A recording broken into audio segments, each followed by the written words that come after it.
What's up? Welcome to Destination Station. It ain't no party like a pantsless party. Welcome to the party, everybody. Yeah, I saw the chat. I saw y'all talking shit. Don't, I can see everything, even though we're not live. But it's all good. I love you all. Thank you for being patient. Thank you for being here tonight.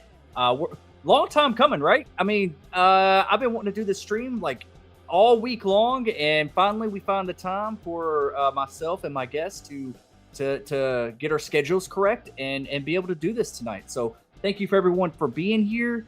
Blanket hello to everybody in the chat. I see y'all tearing it up already. I will get to the chat in just a minute. I want to hear your thoughts about this movie. It's so much to talk about. There's like, it's on like two different ends of the spectrum here. You either love this movie or you hate it. I feel like there's no in between here when it comes to the fandom. So I want to hear everyone's thoughts, why you love it. We're going to go over some topics, me and my guest, and I want to deep dive into this, and we're also going to theorize some Stumacher stuff. It's a must, right? And where we could be leading into Scream 8. Yeah. So I want to hear. So get your snacks, get your drinks, sit back, relax, keep your pants on or keep them off. I don't really care. You know, I'm not wearing pants right now. But I love your faces, and if we do, I do have a goal up for tonight. If we do hit that goal tonight, we will do an immediate live watch party of a horror movie right immediately after this. So that's up to you if you want to have that tonight. It takes a lot of effort to put like two different streams together in the same night. So super chats do go to the front of the line, and it does help out the channel a lot, and it also, once we reach those goals, you get more content like tonight you would. So, yeah, I love your face. Let's get to the chat and not leave anyone else waiting. So, here we go. You know, I was going to wear the Stumacher robe tonight, but, you know, it's a little warm here today. And I was like, man, I don't want to be sweating, you know? And I got this big-ass screen in front of me that's putting off some heat, too. So anyways... But if you really want it, I might surprise y'all with the Stumacher robe here in a little bit. We got Paula in the house. Hi, what's up, Paula? Welcome to the stream. What the hell am I saying? We got Carlos in the house. Hey, hi, Destin. How are you? I love Scream 7. There you go, Carlos. Carlos loves Scream 7. I'd love to hear what you have to say and why you loved it. DJ's in the house. What's up, DJ? Go, DJ. That's my DJ. Hell yeah. Always a pleasure to have you here. Oh, my brother from another mother, Brock Willish, hashtag digital bouncers, kicking trolls' asses one stream at a time. Oh yeah. I can't talk tonight. What the hell's wrong with me? I haven't seen you in a while in the chat, buddy. Good to see you. Does everyone have a favorite line from Scream 7? Wow, you sure know a lot about me for another asshole hiding behind a voice changer. Is that your favorite line of Scream 7? Did you love the movie or did you not like it? I really want to know. I'd probably have to say, if I had a favorite line, just coming off the top of my head, I would have to do, so don't care. I love it whenever Stu does that. So don't care. It's showtime, bitch. I love that one too. So yeah, that's a good one too, man. Good to see you, buddy. Hope everything's going well with you, man. Miss having you in the chat more often. King Matthew III, what's up? I enjoyed Scream 7. The only thing I didn't like was I feel they used AI way too much for the dead characters. They didn't even try with Dewey. He looked so weird in the AI. Yeah, I get that. I don't feel like they used AI too much. I just think that they utilized it in not the right way. I felt like it was very shoehorned in there, you know, and if those were your surprises of those cameos, then why let us know ahead of time? Dewey did look a little different, and, you know, with the other ones... Oh, and by the way, everybody in the chat tonight, or if you're watching this in replay mode after this goes on YouTube and everything, there's going to be spoilers heavy in this. Just so if anybody doesn't want to, if you haven't seen the movie yet and you don't want to know anything, please hit that like button before you head out. But we are going to be diving deep into spoilers. So yeah, you have been warned. But with this right here, Matthew, one thing that I see what you're saying. One thing I didn't like is that a lot of the the AI characters that were used, they look like they were today and not from back then. Like Roman's character or Billy Loomis. I mean, not Billy, Mrs. Loomis. And then also with Dewey. Dewey did look a little odd, but it was still good to see him again. But I'm gonna bring on my guest now. He's knocking at the back door. Been patiently waiting. He is not new to this channel. He pretty much is like the co-owner of this channel. But it's my brother from another mother, Mr. Marcus from I Shot Him 6 Times, and I want to hear your thoughts on this.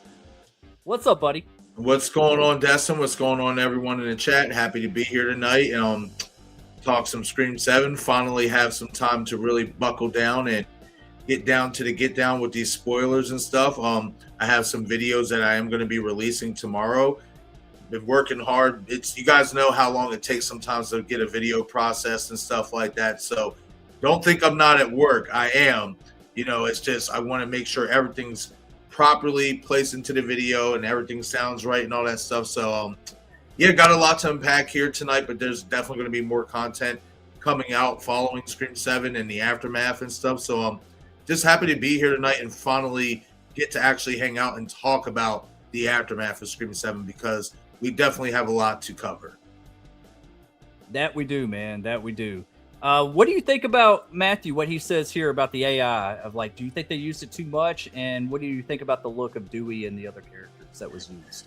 I don't think they used it too much. I will say I think you can determine which is AI, especially with Stu, and what is not. You save that discussion for later. I don't really like the way it was used. I kind of agree with you that it was shoehorned in. Especially for what they had Mrs. Loomis, Roman do. Like, nothing against Laurie Metcalf. I'm so happy for her that she got her cameo that she wanted.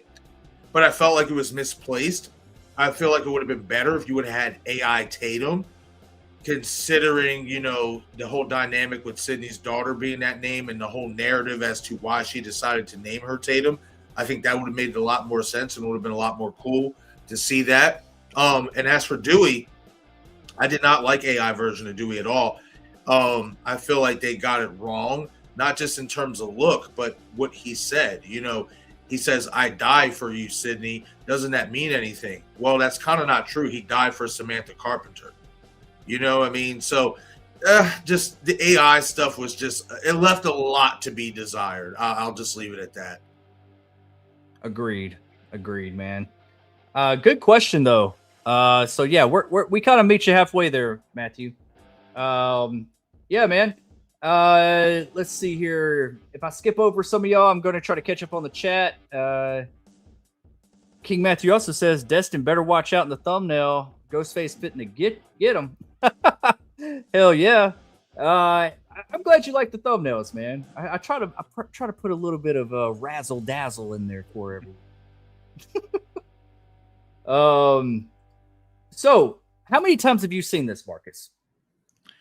I've forced myself. I have forced myself to watch it 6 times now. You watched it 6 times. You didn't shoot it 6 times. You watched it. This afternoon was the 6th time I watched it because Mom Dukes came over and she wanted to watch it, but she didn't want to go spend money on a ticket. So, we know we have these extra, ways to watch it and stuff like that. So we watched the majority of it. She didn't get to finish it because she had to leave, but basically, I watched it again for the 6th time today. Yeah. Awesome, dude. So okay, so you've seen it more than I have. So yeah, some of these questions I have tonight, I want to get your thoughts on it because you're probably a little bit more in depth on it since you've seen it that many times. But Val's in the house. What's up, the General? Good to see you. We got Carrie Cray Cinema in the house. Hey, my peeps. My sister from another mister. Good to see you. Go subscribe to Carrie. Great content over there. Yeah, thank you, Carrie. Yeah, let's get that goal so we could do some watch parties. We need the Woodsboro Cinema Club to come back, which is never going anywhere. We just, we need to start it back up. And it's like you only got so many days throughout. Well, I only have so many days throughout the week to be able to stream, and you got to pick and choose what you're going to do. Right. So yeah, and please smash the like button, like I put in here. If you're just popping in and popping out, I really appreciate it if you just hit that like button before you head out. It does the channel a solid. And when the stream is over, be sure to hit the hype button on the stream as well, so his stream can head up the leaderboards and get more notoriety. Thank you for that, man. I always forget about the hype button. I'm about to start adding that to my intros and my outros and stuff. The hype button. Yep. We got Carrie says that the likes are fine, Des, unlike your big toe. Why are you hating on my big toe? Okay. Now everyone needs a little bit of context of what you're talking about. Give me 1 second, Des, and my niece is calling me. Yeah, I got you, dude. I got you. Let's see here. Just had to put a jab. It's all good. I forgive you. I'll forgive you tomorrow, Carrie. How about that? Last night was a fun stream with y'all. That was a fun little stream. Always a pleasure. We got Cody in the house. What up, Destin and chat? How we doing? Doing pretty good. Let's see here. Did Ghostface get you? Come back to us, Destin Ghost. Yeah. I'm sorry for the delay of us getting started tonight. You know, what did everyone think? And I'm gonna start this off, and I'm gonna continue with the chat because I know I'm a little bit behind. But what did everyone think about the opening? I want to start with that opening with Michelle Randolph and Jimmy Tantro's character going back to the Stumacher house. Where do you rank that amongst the rest of the Scream intros? You know, the openings. I actually really enjoyed it. There was a couple of like things that kind of, you know, like I didn't not like it, but it almost felt a little out of place, you know, like I thought it was kind of cool, like how the kills like happened, but that build up was fun. And then I love the throwback of like Michelle Randolph like running to the front door and opening it, and Jimmy's like coming back from the car with luggage, and he's like, they both scream at each other. Like that's a callback, obviously, to Scream 1996 when Sydney and Dewey ran into each other at the front door and started yelling at each other. Like I liked that. That was pretty cool. The whole chase scene was pretty cool. I loved like how the camera was set up while she was like walking around and talking on the phone, and then you just see the Ghostface animatronic in the back. You know, like you got your eyes set on it. Like, is it gonna move? Is it not gonna move? And then they throw some of those homages, like from Halloween, of like Ghostface like coming out of the darkness and then like fading back out. I was like, this is what I'm talking about. This is the kind of stuff that's like clever. I liked it. And one thing I also wanted to say is I love that we got to see them like driving through a little bit of like the road at the beginning before they arrive, like a little bit of the countryside a little bit, instead of it just showing them just drive up in the parking lot, you know, or in the driveway. I mean, like I like seeing that, like, oh, we are isolated and this is on an off-road somewhere. It didn't feel like a stage, you know, like Scream 5 did with the Stumacher house. Like it didn't feel like that, because just something small like that showing, you know, it might not even been in the same place, but it felt like it flowed together, and it kind of gave you that feeling of isolation in the dark, in the woods, on some off-road. You know what I mean? Like, so I want to hear y'all's thoughts on that opening. I really, really enjoyed it. Let's see here. Get back to the chat real quick. Oh, yeah, I figured that's what you were doing. That's all right. It's okay. Nice. Very nice. Leave the pants on, take the shirt off. We got to play strip poker for that. Yeah. April, what's up, April? I'm in a grocery store, so I don't think that they would like that. Yeah, not in a grocery store. Don't do that. Carlos, hi, Destin. How are you? I love Scream 7. Hell yeah. You know, I really liked it too, everybody. To be honest, like I really liked it. I think the journey up until that Ghostface reveal.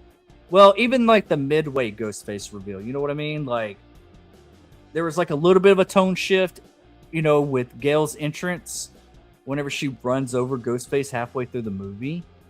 And then we, you know, it kind of like a different cue of music comes on, and then she comes out and says, you know, her whole spiel real quick, like a good one-liner. And I'm like, we just shifted tone in the movie. But then it gets back on tone. You know what I mean? Like, I was like, that was really just forced entry. And then it just kind of tone shift for me a little bit. Took me out of it for a minute. But then we get back on track. And then the rest of the movie I enjoy.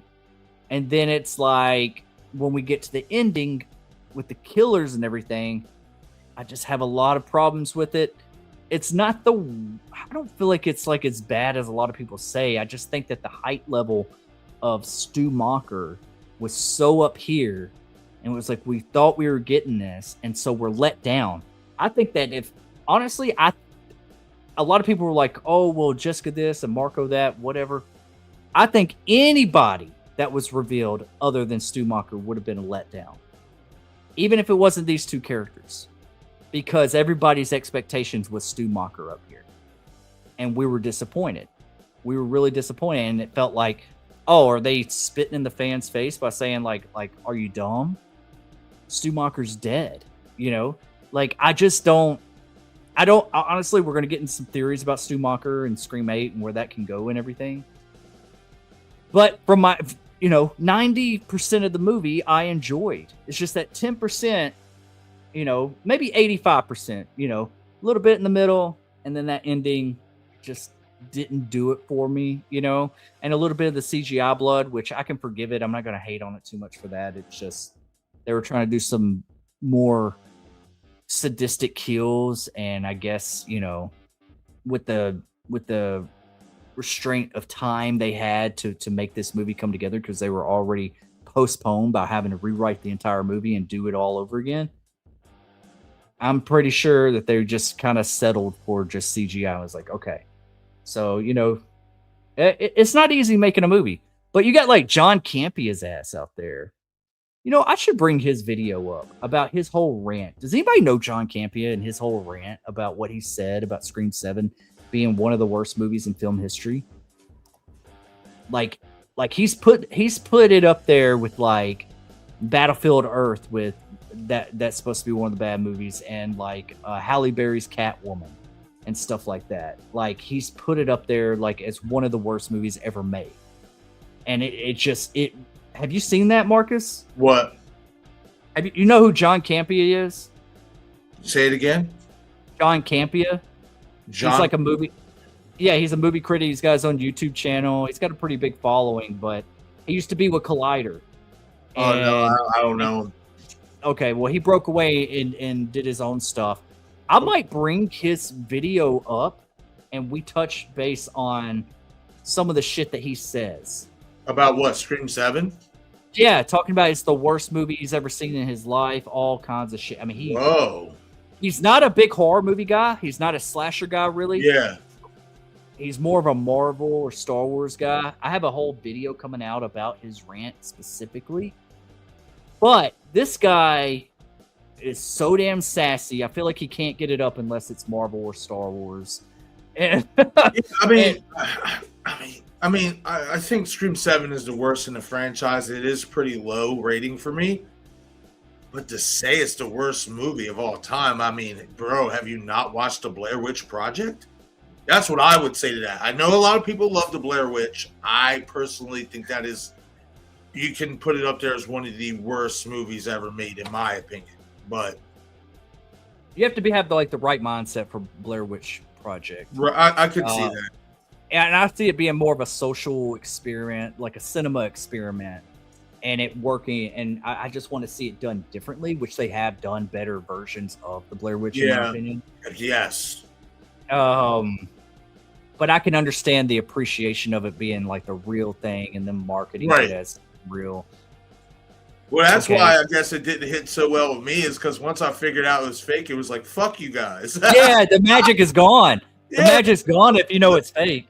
Yeah. Like fucking assholes. You had me buying into this thing was real the whole time. And then I see you guys showing up on late night television. It's just like, wait, ain't they supposed to be dead? like, come on. Did you see like the remake just called Blair Witch or whatever? That was a fucking banger. Yeah, that one was a better version. And I like Blair Witch too. A lot of people don't really like it. That's my favorite. I think it's pretty cool. There's a couple things I would have changed on near the climax of the movie. Right. But the movie, I love the tone. I love the characters. I thought they were interesting. I love the setting. I thought like that's the one thing. It's like the soundtrack was cool. Yep. Like it had a great cast. It had a great cast, man. They've gone on and done great things. Like it just was a really cool little movie. Yeah. Anyways, I don't think Scream 7 is the worst movie. Like one of the worst movies, not even the worst horror movie. You know, like no.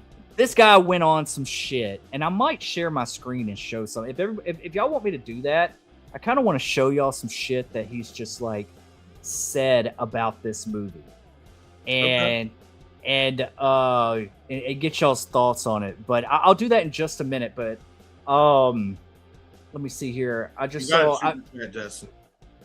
Oh, I do. Yes. Awesome. Okay.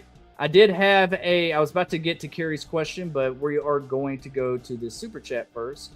We got DJ. Thank you for that, man. Usually I get like a notify button, but I didn't see it. DJ comes in with $2.26 super chat, says AI has no place in movies whatsoever. That's a good take. I think honestly, I think that AI has been in movies and we just didn't know it.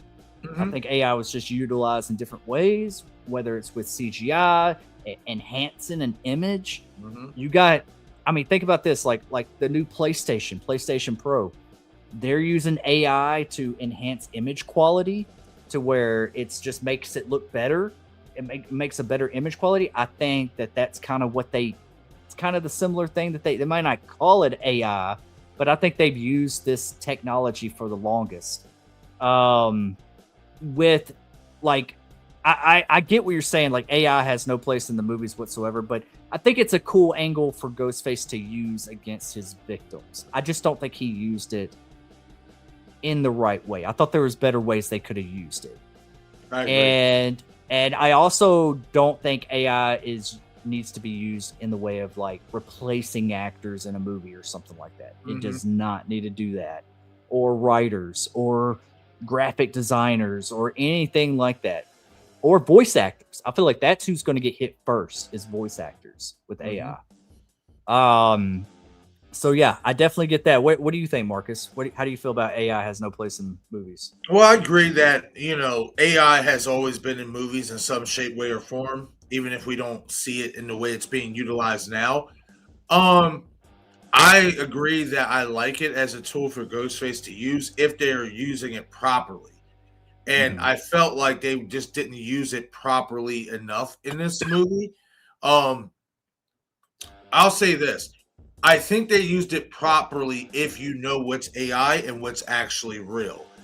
But in regards to like the reasoning for bringing back characters like Dewey and Mrs. Loomis and Roman, like, you could have done so much more, especially with Roman and like Dewey. Like I rather would have had a flashback instead of them being AI. Like, I felt like the usage of AI for those characters was such a fucking waste. It really was. Like, that's probably, outside of Stu not being revealed alive, it was the most frustrating thing for me. It was just like, we knew that you were going to use AI to bring these characters back, but this is all you did with them. Right. It's this last scene here in the final act where you just get one back to back. It's just like, man, you could have just did so. I would have rathered they did the Stu calls, and then maybe even did a couple more calls of maybe Tatum. Like I said, or like play into this. You're setting up this whole narrative with Tatum's, Sydney's daughter, and the explanation as to why you decided to name her after this quote unquote girl who got killed in the garage. Why not have fucking Tatum, be AI and fuck with Sydney. I think that would have been Rose a nice McGowan, yeah. That would have been a nice, cool conundrum to have both Stu and Tatum doing it. It would have been weird because we know what happens to Tatum, but I think that would have been kind of meta and kind of poetic for them to do that. Yeah, I think so too, man. Yeah, they definitely should have used Rose McGowan because I feel like she would be game to come back. What? But I feel like she's kind of shunned by the rest of the cast whenever I see her like part of conventions. She's had some trauma. She's had some things happen in her life, but that shouldn't be a reason why you can't come back and play. You know, right? Like, I feel like it would have fit the storyline a lot better because it is about Sydney and Tatum being best friends and all that, and her daughter. That would have worked really well. Jill, on the other hand, I feel like Jill would have been a good addition. I really thought we were going to get some Jill in here because they were talking about family and shit. I just, the way it was used, and I was afraid that they were going to do something like this. This was going to be a quick little thing and they were going to use it all at once. And that's what they did. Now, remember my idea that I said for months, for like a year now, that I thought it would have been cool if they did a nightmare sequence similar to that, where Sydney's trying to escape and is running, and she's running into every ghost face from her past and stuff. Right. I would have much rathered something like that, man. But if it was AI or something like that, it would have been cool to see Ghostface utilize that more than just Stu Mocker. You know what I mean? Like use the other characters throughout the movie, not just all at once right there, just saying, oh, look what Ghostface can do. He could be anybody you want, you know? Right. They should. That would have been a nice little character development if they would have used all of Tatum's friends, even like something. Right. Give these characters some more stuff to breathe, you know? And right. They just didn't do any of that. Right. Yeah. Yeah. Woulda, coulda, shoulda. That should have been the title of my movie review. Woulda, coulda, shoulda. Feel free to use that if you want to make that your thumbnail, buddy.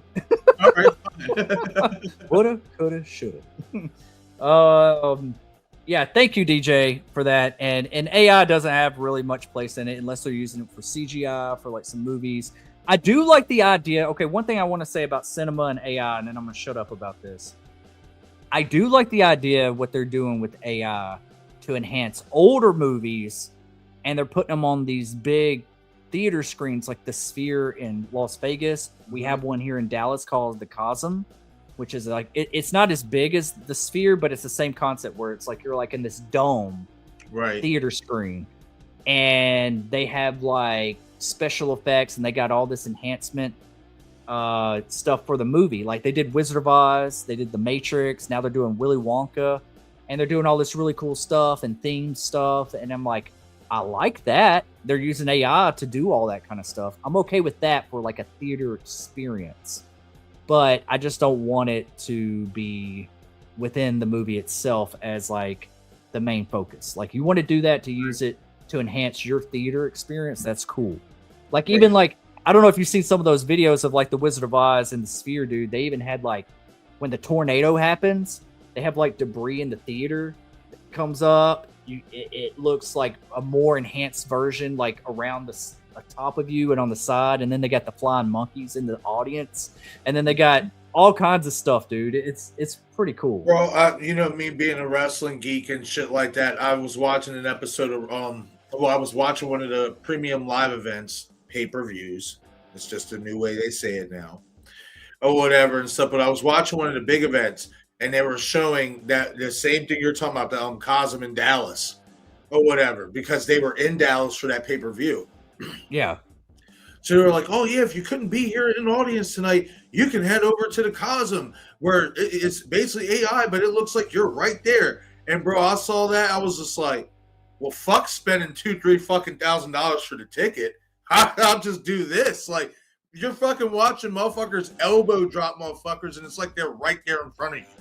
Dude, it does. It feels like you're right there. It's like it feels like you're in VR without being in VR. Yeah, and you know I love me a good old fashioned elbow drop, Destin. You know that full-hearted. So when I see that shit, I was just like, yeah, this shit is fucking cool. I'd rather go do this. When you come in town, dude, we're gonna have to hit it up because I've only walked through there and watched a little bit of the Matrix and kind of like checked out the screen. But I didn't like buy tickets and sit and stay because I was kind of like hanging out in that area. Bro, imagine watching the Matrix in full in that though. That would be fucking nasty. They got some videos of it on YouTube that you can check it out, dude. Yeah, it's nasty, man. It looks cool. And then they got all the drinks and food themed the Right. Matrix. And You you know take the another red movie pill or that the blue people pill. watch there? Malignant. Oh, that would be dope. That would be really dope. Bro, yeah. I'd like to see something check- like Twister or something in it. We're gonna have to watch. We're gonna have to figure out a way to watch a movie in that sumbitch. Yeah, we can do it, man. They also do all the sporting events too, like basketball. Hell football, yeah. all that. But yeah, back to the thing. Yeah, I hope that answers your question, DJ. We went on a little side quest with the AI talk. Thank you again, man. Carrie says, so I talked about this earlier. I think you were away, Marcus. Carrie says, so opening. Let's start at the beginning. What do you guys think? What do you think about the opening, man?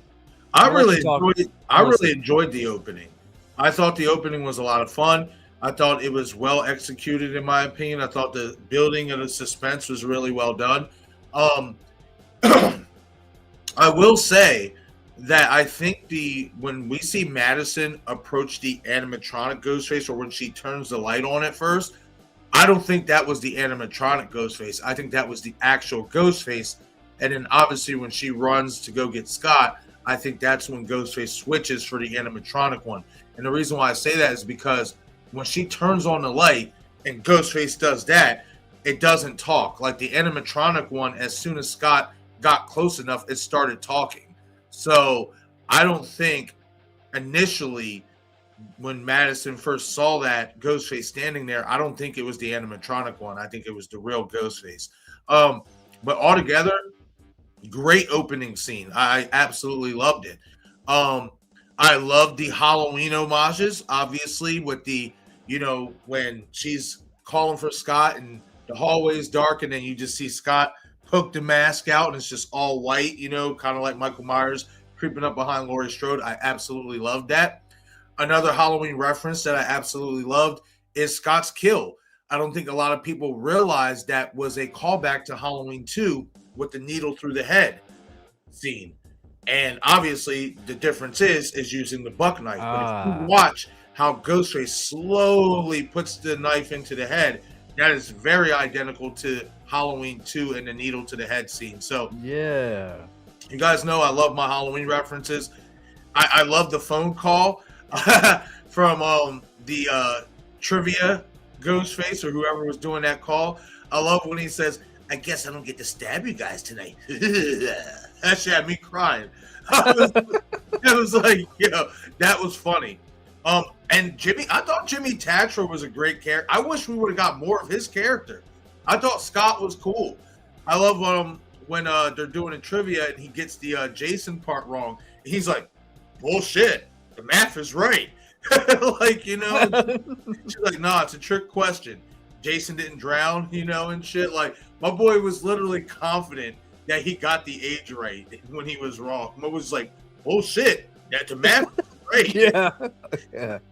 I wish we got more of his character. He seemed like the type of character that they could have flushed out and made something out of.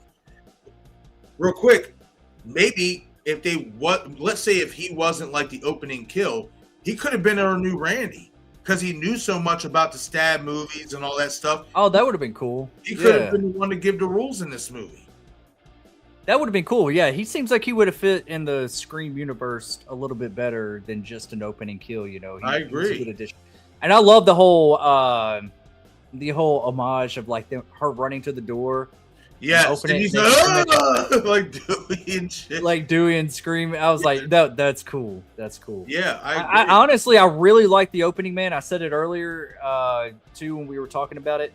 I love how we see them driving up the road, showing that it's isolated in the trees. It didn't feel like Scream 5 where you just pull up in the driveway and it felt like a stage. One thing, did you catch this, Destin? When Scott comes into the door and he's all like in awe of the Mocker house. Did you catch that? He said, it looks identical. It looks identical. Yeah, he says that. He said it Maybe looks, from the Stab movies. I don't know, but that just when I heard that again on one of my more recent watches, I'm like, well, why would he say that? Yeah. You know, like it's identical. What does that mean? Like, you know what I mean? Like, what is identical? If this is supposed to be the real Mocker house, what's there to be identical about it? You think that it might not have been? I think there's a possibility. I think you can say there's a possibility, and what I keep going back to is the way they come up the street from when they're driving up to the house. It does look different than the original movie. Oh yeah, absolutely. It kind of reminded me the opening of Casey Becker's when their mom was driving up the street. Yo, wow, yes, it looked like a more of a stretch that way. Because correct me if I'm wrong. The way that I always envisioned the Mocker house, it felt like that was like kind of like a dead end type of area. Mm-hmm. And there was only like one way out, one way in, type of thing. You know what I mean? So, but whenever we see them driving up, I'm like, oh, that's kind of like a similar shot of Casey, kind of far away, and it felt like the Casey Becker of her parents driving up to the house. Right. Yeah.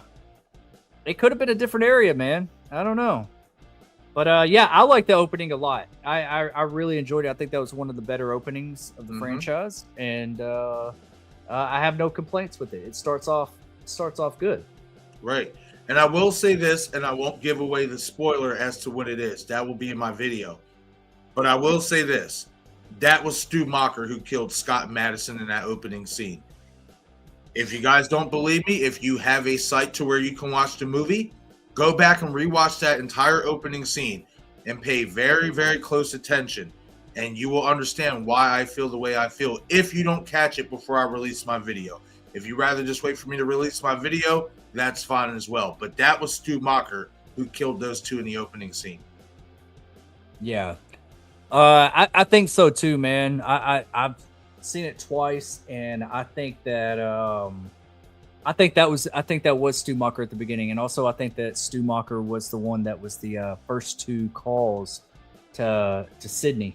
Right. I think that was the real Stu Macher, because if you look at the other ones, the other calls, the background kind of looks like, you know, like he's in the Stu Macher house or something. Like it looks CGI, looks AI. Well, the second call, in my opinion, is AI or whatever, because he looks outside the school. No, the first call is to school. The second call is when Gail is with Sydney, and you see that lamp on the right side of him, and it looks like he's standing in the middle of a street. But that looks AI. Well, to me, that is AI, and I think there's a green screen background that he's standing in front of, because when he goes to click off on the phone, he's not holding the phone. He goes down to press down, so it's like whatever he's using to record or to live feed. The button to stop it is in front of him as opposed to him holding the phone. Yes. Okay. Yeah. But the bar one, I know what you're talking about. The first call to Sydney when he's outside the school and the one at the bar, those are the real calls, in my opinion. Yeah. Yeah. Yeah, man. I just think that, you know, I don't understand why they didn't explore more of the boyfriend messing around with the AI stuff. They just kind of made him look like a red herring and didn't really explain what he was really doing with it. I thought they could have, like, you know, we could have got some better. I mean, I understand that you could assume that he was just trying to figure it out on his own for her or whatever, but honestly, the way they used AI and how he kind of like morphed and stuff like that, I didn't like the way that looked. I was just kind of like, that does not even, I don't even think that's how it works. Like, well, this is what I do like about it. Because what I do like about it is it proves that first call was real. Because when he morphs in this dude, he's moving around, the background or nothing moves. Yeah. It's basically green screened up. Oh yeah, he's in a square box. He's like I am right here with my background. And it shows I can't go too far. I can't move around too much. And it shows when he transforms like that. To me, that's them showing when he's moving, there's going to be pixelation. That's what I think it shows. Because when Ben says, I'm going to fucking kill you, and he transforms to Stu, I think that's their way of showing pixelation, saying that if that wasn't really Stu Macher in that first call, we would have seen that same transformation to whoever was really behind the AI call. And I've done my research on this, or whatever. Even the best AI platform that there is out there, during a live call, if you are moving, they said it works easier on a pre-recorded call. But during a live call, which that was a live call to Sydney, especially the first one, using AI is very difficult without there being pixelation and without your face, your true face being shown. Because if you are moving around, basically the tool in the engine for AI in regards to live, like the live feed stuff, it doesn't add up. Like kind of like frames per second. Nothing adds up. It's not strong enough to hold what that AI feature is capable of. So if I'm moving around and I'm supposed to be using AI during a live call, let's say if I pretended to be the Grim Reaper and I called you Destin, and I'm saying, yeah, Destin, I'm coming for your soul, and I'm doing all this shit, you will see my face. I'll pour you a drink. The devil don't even want to walk in my shoes. Right. I'm kidding. You will see my face. You will see something that shows, okay, this is AI. Yeah, dude. Yeah, I think so too. I think I'm honestly, it's a missed opportunity that we didn't get Stu in this one. But here's the thing: if they are planning on making 8, and I think they already knew that this was going to be a hit. I think they already knew what they were doing. And if you show Stu Macher in this one, you kill him off in this one, where do you go after that? Right. Where do you go? Honestly, that's your ace. That's your hand. I think this, because us fans that's been fans of the movies for a long time, hardcore fans, we've been speculating Stu Macher. A lot of people went and saw this movie that hasn't seen a Scream movie in a long time. They went because they heard the hype. They heard about Matthew Lillard and Stu Macher, and everyone's curious now. What the hell is going on?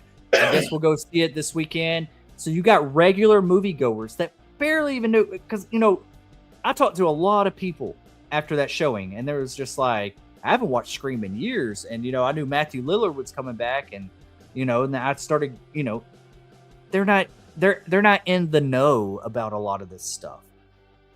So I think this movie was to get that out there a little bit more, to raise that theory a little bit more for regular moviegoers. So when you do bring him back for the next one, and I do think he will be back, I think they're going to utilize him again. I hope they don't utilize him as much, but I think they will mention him again. I think there might be still a question up there in the air about, is Stu Macher alive or dead? Did they ever find a body? Yada, yada, yada. Now we got to go to Woodsboro or something to check his gravesite. Whatever. We got to dig this body up. Is that coffin empty? Like, that's not out of the Scream norm. But yeah, that would be kind of cool, at least if they went and visited the gravesite or something and was like on a mission to figure out if he's really dead or not. But I think that he would actually be revealed in the next one. And I think it'd be kind of cool if, think about how many houses carry the same structure. There's the same plans of another house. You can go to a neighborhood and so many houses in that neighborhood looking identical inside that house. Same layout, same living room, same floor plan, everything. You mean to tell me that nobody's going to use that floor plan and rebuild a Macher house somewhere? I think that they would definitely do that. I think they would definitely do that. Or there's another house that's kind of identical. If they do keep it in Pine Grove, I think it'd be kind of cool if somebody was rebuilding a house and like maybe on the outside it doesn't look somewhat, maybe it's like a different color paint and it kind of looks whatever. And maybe if Sydney walks in and then she gets deja vu and she's looking around, she's like, this is set up just like the Macher house. I think that'd be kind of cool. Or there could be a house under construction that's being rebuilt in her neighborhood that's going to be like the Macher house. So she's got her eyes on it. Right. I really think that with them burning down the Mocker house, I just want the showdown to be with Sydney and Stu Mocker in the Mocker house. I really didn't want it in Sydney's house. I didn't want it in her garage. I didn't want it anywhere else. You know, I want it to be in a familiar location. So that's what I want for Scream 8. I want the Mocker house to be rebuilt or something identical to it. And I want Stu Mocker to be back. And it's like he really was alive all this time. And those 2 calls that we were talking about was real. Right. I think there, unless we get it revealed that that wasn't the actual Stu Mocker house and that was a house built to look like Stu's for the Stu Mocker experience, that's very well possible. I think if they're going to do that, instead of it being taking place at Stu's house, because we've already done that now in 2 movies, Scream 5 and the original, where it should take place is where it all truthfully began. Sydney's old house. Yeah, dude. Sydney's house, where it all began with Marine, Stu's first attack on Sydney, everything. That's where it should be. That's what I wanted for the Halloween franchise with Michael's house, but they turned it into rubble by the time we get to Halloween Ends, and I felt like that was a terrible missed opportunity because that should have been Michael and Laurie's showdown is in the Myers house where it all began, where she drops the envelope off and all that stuff. Like, so if anything, like especially if the Stu Mocker house if that was the official house and it's burned down, the next best option would be let's take it back to where it all began, and that's Sydney's old house. Or yeah, that would be awesome. Or Casey Becker's. I always kind of want. I don't know why. I just always wanted to revisit that house, man. And that would have been really cool, you know, like the way they did this one. Like we're gonna go back to being tied up in the backyard on a chair, blah blah blah blah, all that shit. That would have been really cool to do something like that at Casey Becker's house again, you know? Right. Like, do you feel like, well, let's stay on Stu for a minute because I was about to get off that. Cody says here, I feel like Stu with the scars. I feel like that was actually Stu. The other ones was not. Yeah, we touched on that a little bit, man. It felt like his scars were like starting to disappear a little bit as the videos went. Mm-hmm. Didn't it seem like that a little bit? Yeah, you can tell which ones is AI and not. And this is my thing. Is if you're going to use an AI generated version of him, why not just use one version like you saw with the other characters? Mm-hmm. We saw one version of the other characters. One. With Stu, we saw multiple versions. We saw the one when we first see Sydney where the scarring's deep. It looks very real, and he's wearing a tan type of coat like a drifter. Yeah. And then we see one later where he's cleaned up, hair's all fucking pristine. Looks like my boy's about to go have a night at the Roxbury. Ha! You know what I mean? And shit. And it's just like, where's the scarring at? So you can clearly tell which one's is Stu and which one isn't Stu. And that fascinates me because it's like, why have 2 different versions of him? Yeah. Yeah, that's very true. And it did, man. Like his scarring in that first video, man, it was like they were deep scars. Deep. No, you know what I mean? Real. Like, dude, like that looked like AI to me can't do that damn good of a job. Like, yeah. Just to me, like, especially when somebody's moving around, you'll be able to tell, you know, right? Like those scarrings in that first call, man, like that's what we wanted though. Like we wanted some type of resemblance of what he would look like now after that TV crashed on his head. They did a great job with the makeups and effects of that because, man, he looked fantastically creepy. Yeah. Yeah, he did. You know, it's just, think about it. Like, I wonder if, because, you know, like Nev Campbell and Matthew Lillard dated back in the day, right? And it made me think, it was like, are they just not wanting to be in the same room while they film a scene together or something like that? Like, you know what I mean? Like, is that part? But then I started thinking they do the conventions together, so yeah, like I don't think it's anything like that. Yeah, I was just wondering if like there was some kind of like, you know, I don't know, like and he actually just talked about that. I don't think it's a Freddie Prinze, you know, Jennifer Love Hewitt situation. Because he actually just talked about that in a recent interview. Somebody asked him about dating Nev Campbell, and he said he was like, "I did date Nev Campbell for a short amount of time, and it was lovely." Exactly what he said. Yeah. See, he's always a classy guy. He's just like, you know, even if you didn't work out, it was just like, yeah, she's a lovely person. We just want right for each other. There you go. So yeah, I don't think it would be either or anything. It's just, you know, I thought that a while back, but they've done so many conventions together and Q&A panels and shit. Right. I don't think it'd be an issue. Honestly, it would have been cool to see Randy up there. You know, I mean, like Tatum and Randy, even Billy. I thought that with Skeet Ulrich going to the premiere, I was like, oh, we're going to get Skeet Ulrich in here, but we didn't. We didn't get Skeet Ulrich at all. So apparently, a lot of people are saying this is the beginning of a new trilogy. Like this one is, instead of this being the third one from 5, 6, and 7. Yeah, this is the beginning of a new trilogy, and I just don't know, dude. They just honestly, I don't know what it is, but they just cannot hit the landing.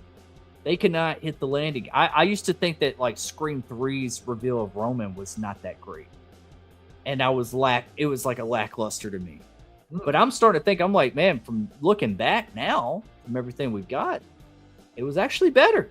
Like, it was actually orchestrated a lot better. And dude, as much as this movie was trying to feel like the first 2 movies, it's like it almost, as soon as it made you feel like that, there was like another scene or something that just like stole that magic from you. And it's like, right. That's not it at all, man. I'm gonna tell you exactly what it is too, and you hear it in the dialogue in this movie. It's the writing. They need too many cooks in the kitchen. It's not even that. They need to get new writers. And I thought with Guy Busick being the Stu Truther and being a better writer out of him and James Vanderbilt, I thought that we'd be heading for greener pastures when it comes to writing in this movie. And I know Kevin ended up revising some things, but I think he needs to fully write the next one, or he needs to find somebody who knows how to write a Scream movie, because these radio silence guys ain't it. They are making the Scream franchise how they made Ready or Not. Yeah. And it's just, and it works for Ready or Not, and it's like that works for that. Right. But we're talking about a slasher for Scream. Yeah. This is a slasher whodunit. It has elements of comedy, but it also takes itself seriously too. Right. Prime example.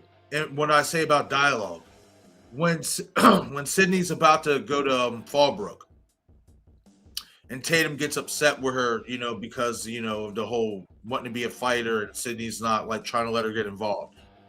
Sydney tells Mark, "You need to keep Ben away from here. Somebody was hiding in the attic. It could have been him." Mind you, this was after it was already revealed that Carl was the one in the fucking attic. But they didn't see him jump down. Yeah, but at the same time, like he's the only one there. Like there's nobody else. Like, right. Like that doesn't make any sense whatsoever. You knew who was in the attic because you killed him. Like it just that line of dialogue did not make any sense whatsoever to me. Oh, Ben could have been hiding up in the attic. No, you knew who was hiding up in the attic. It was this guy you just killed. Like, right. Go ahead. No, I honestly wanted Ben just because he was like, the finger was on him right so much. I wanted him to be the one to redeem himself, kind of like Derek, but actually live.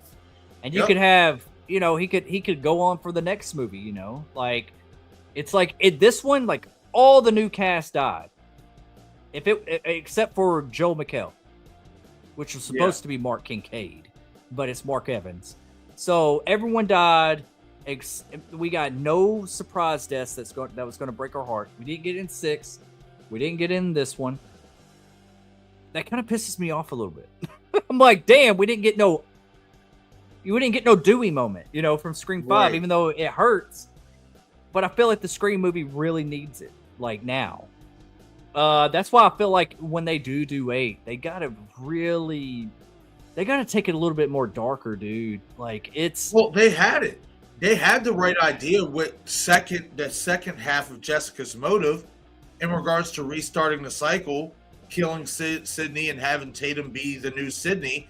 They just had the wrong fucking character for it. That should have been Gail's killer arc. Yeah. It would have made way more sense, and it would have been way more impactful if you just would have went with the Gail killer route. That would have been perfect. The moment I heard Jessica say, I'm restarting the cycle, I'm like, you wasted it on this fucking broad? That's Gail. Like, that's 100% Gail right there. And they fucking fumbled it. And, we'll talk about Jessica later. Yeah, dude. I know you said you've never seen Cursed or whatever, but dude, I have. It's just been a while. Her reveal reminds me of just how the reveal was in Cursed, like how just her nuttiness and acting, and I was like, oh, what the hell, like we're doing that. Okay, I see what we're doing. A couple of super chats, brother. I see that. I'm going to get to Carrie real quick since I already have it up, and then I'm going straight to the super chats. I'm going to get through this real quick. Carrie says the AI was absolutely unnecessary. They could have tied the Scream 3 voice changer. No need for visuals. Actually, it works better that way because that's what Ghostfaces use is the phone and the voice and all that kind of stuff. I would have much rather have just done that. Let's scale that back. As much as I thought that AI was going to be a really cool tool for Ghostface to use in the movie, it kind of takes you out of it, in my opinion. So yeah, I agree with you, Carrie. We got Erica Stabs for likes in the house with a $2 super chat. Says, for the cause, what we watching? Scream 4? Damn. We just watched Scream 4. Me and Bearded did the whole showdown on Scream 4. But yeah, if we do meet that goal tonight, everybody, we will do a live stream watch party right after this. So yeah, place your bets. Erica knows a good Scream sequel when she sees one. Okay. All right, this Destination Station. I just had to. I know how much you fucking hate Scream 4. I had to. I don't hate it. That's the thing, is I don't. You dislike it. I know it just doesn't tickle your fancy. Yeah, man. There's just certain little things that I'm just like, it's a frustrating sequel to me, kind of like Scream 7. But since we're on this subject, I like Scream 7 more than Scream 4. I know we're on the same page. I'm sorry, bro. I know we're on the same page on a lot of things, man, but you're just doing this in spite of Charlie. I know. It's okay. You're doing it in spite of Charlie. I understand. You know, I'll say this. I'll ask you this. Who are the better killers? Jill and Charlie or Marco and Jessica? And let's exclude Carl. Because he so out of those killers, who's the better killers? Oh, the better killers? Yeah, who's the better killers? Jessica and Marco. Are you fucking high? Did you not see those kills? I don't give a damn about those animated Terrifier type of kills. Oh, bro, come on, sir. Hold on. Did you see those kills? Hold on. My guy, Charles, has the most ruthless kill in all of the franchise. And he didn't need some bullshit ass fucking crane to swing the victim around to fucking get to him. He did it all himself. It was cool. Don't get me wrong. They had some cool kills in this movie. But I do think some of the kills, especially the beer taps kill, as cool as it looked, a lot of them were kind of misplaced from what we're used to seeing in a Scream movie. It felt like they went a little too Terrifier-ish for me and stuff but bro, they went more of like a Jason kill or a Michael Myers kill. Yeah. Than they did like a stab type of thing.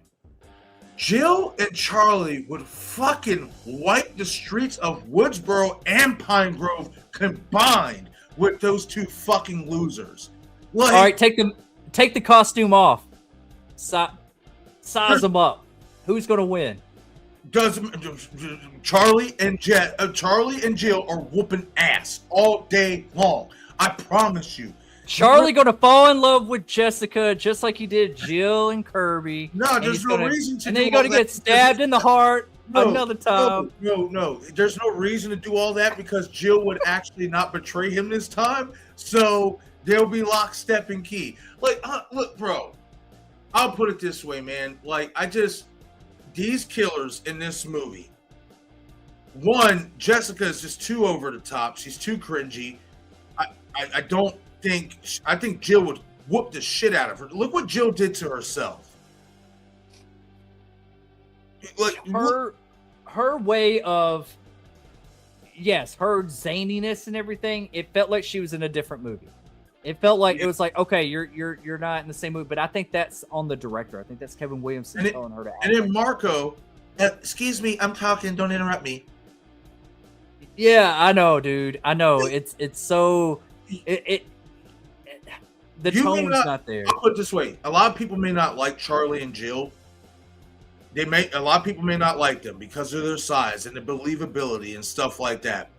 But when you look at how they planned everything and how everything was well constructed and how Jill almost got away with it or whatever, bro, those two teenagers wiped the floor with these old middle-aged fucking losers.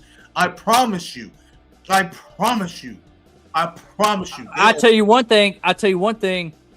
The way Jessica's son gets killed in this one with the beer tap was more gruesome and more effective than the way Jill's mom gets stabbed through the damn mail slot. Okay, dumb as hell. And she's I guess I can see that, but I still feel like his beer tap scene was misplaced. Like, again, cool kills and all that stuff, and I'm not against them trying something new and trying something different for Ghostface, but was it really necessary? That's my thing. I liked this kid group. I thought they were more believable than the Scream Force kid group. Wow, really? Yeah, I like this kid group. That's one thing. I like their little dynamics. Even though we didn't get enough of it, I feel like there's probably some deleted scenes, but I just kind of like their characters and everything. They felt like, I don't know. I like them better even than Kirby? Besides Kirby. Kirby's an exception. I'm talking about Robbie. I'm talking about Trevor. I'm talking about Charlie. Yeah, but Olivia. My thing is all of those characters had way better character development throughout the movie than these characters. These characters were literally just put there to die. Yeah, none of them were killer. That was different. I was expecting. Yeah, that was something that was different in regards to like the killer reveal. I think Scream 3 was the only movie to ever do that because all the other movies they had somebody who was a part of the friend group. Right, exactly. Yeah. I don't know, man. I'd have to watch them again. We'll have to do a Scream 4, Scream 7 comparison. No, I like these characters in this movie too. I just wish we got more of them. That's why I can't rank them higher than the ones in Scream 4 because in Scream 4 we got pretty good character development for all of those new characters. Well, I feel like we did with Jill and maybe a little bit of Kirby, but I don't feel like we did for the rest of it.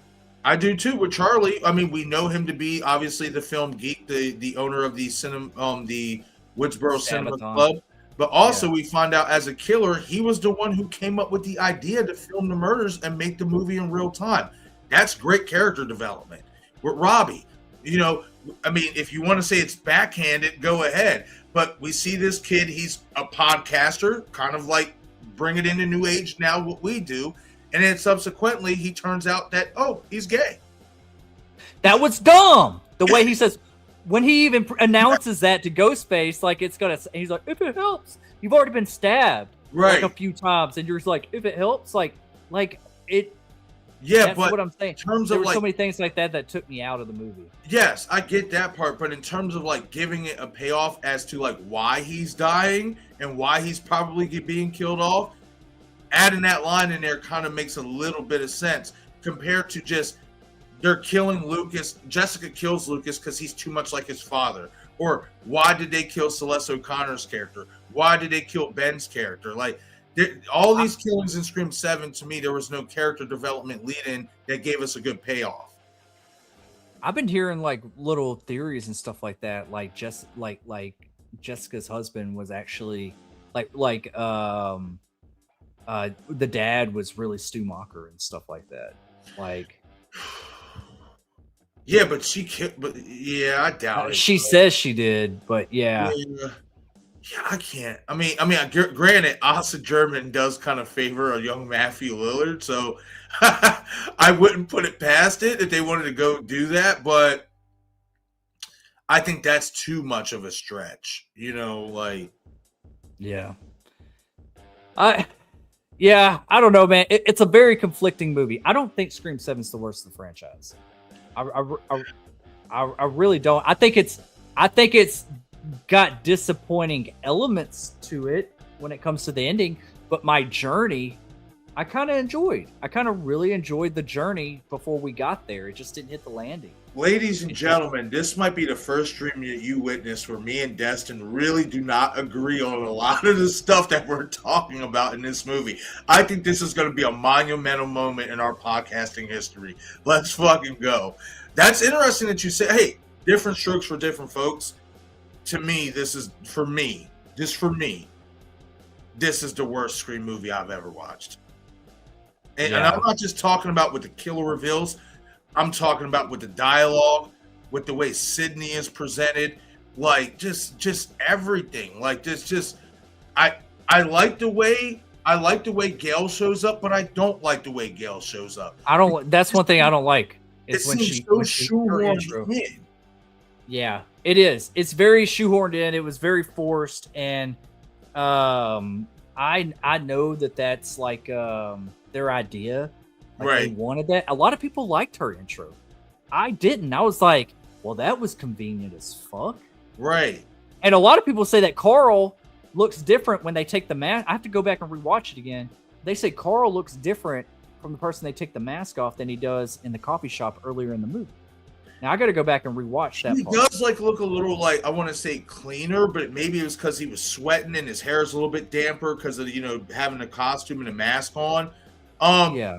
I will say this, in my opinion, I think Carl is the best killer in this whole movie. Yeah, that was the best. That was the best spot with Ghostface was that whole sequence. That was really cool. And the reason why I say Carl's the best killer in this movie is because let's really think about it. He has a Michael Myers aspect to him where he has no dialogue. He doesn't say a word. He just goes to kill. Yeah. That's Michael Myers right there. And we've never had a killer like that in the Scream franchise or whatever. And I know I heard Sister Pam say during one of her live streams that she didn't really care for that. I did. I liked it. Why? Because it was something different. We are so used to having our killers talk and have a personality, for better or worse, whether you like that personality or not. One way or another, we're always used to hearing the killers speak. This motherfucker ain't say a word. He gave Sydney a dirty look, like, yeah, bitch, I'm coming for you. Crept in her house and start fucking creating a bunch of mayhem. And I like that. I think that's something different. That was something cool. It was something fresh, especially when we get to the fucking killers who do talk, because when you hear them talk, you just want them to shut the fuck up anyway. Yeah. Truth. Hell yeah. Erica, thank you for that $2 super chat. Thank you for stirring the pot over here. we're over here. But no, I don't know what we're watching yet. We can spin the wheel, or when you bring in your super chats. I know you already put this up here, so if Scream 4 is your choice, I will add that as one that could be a possibility. But when you do send in your super chats, you can throw in your movie of choice as well, and we will spin the wheel and see who gets it first. I know we do have the Woodsboro Cinema Club, and our next movie is to watch on that wheel, but for this stream alone, I'll give everyone fair game that's new to the party, and we will watch something that y'all choose tonight. So yeah, thank you again, Erica, for that. Destin, how far are you away in the chat? Like what time? Right, this one is 9:15. Okay, yeah, you're a good bit behind. Yeah, I got some more. I got a couple more super chats to get to. Heard that. Yeah, and then I'll jump up. What's up? Is there something that needs to? Oh no, there was a comment by Carrie that I wanted to touch on, but I can hold it for later till we get to that point. Okay, yeah, we'll get to it. Let me get to the other super chats because they've already been waiting. But we got Jen in the house with the $5 super chat. What's up, Jen? One of the OGs of the channel. Hashtag digital bouncer. Kid controls asses one stream at a time. Oh yeah. I always got to do that. I started that a long time ago and I just kept it.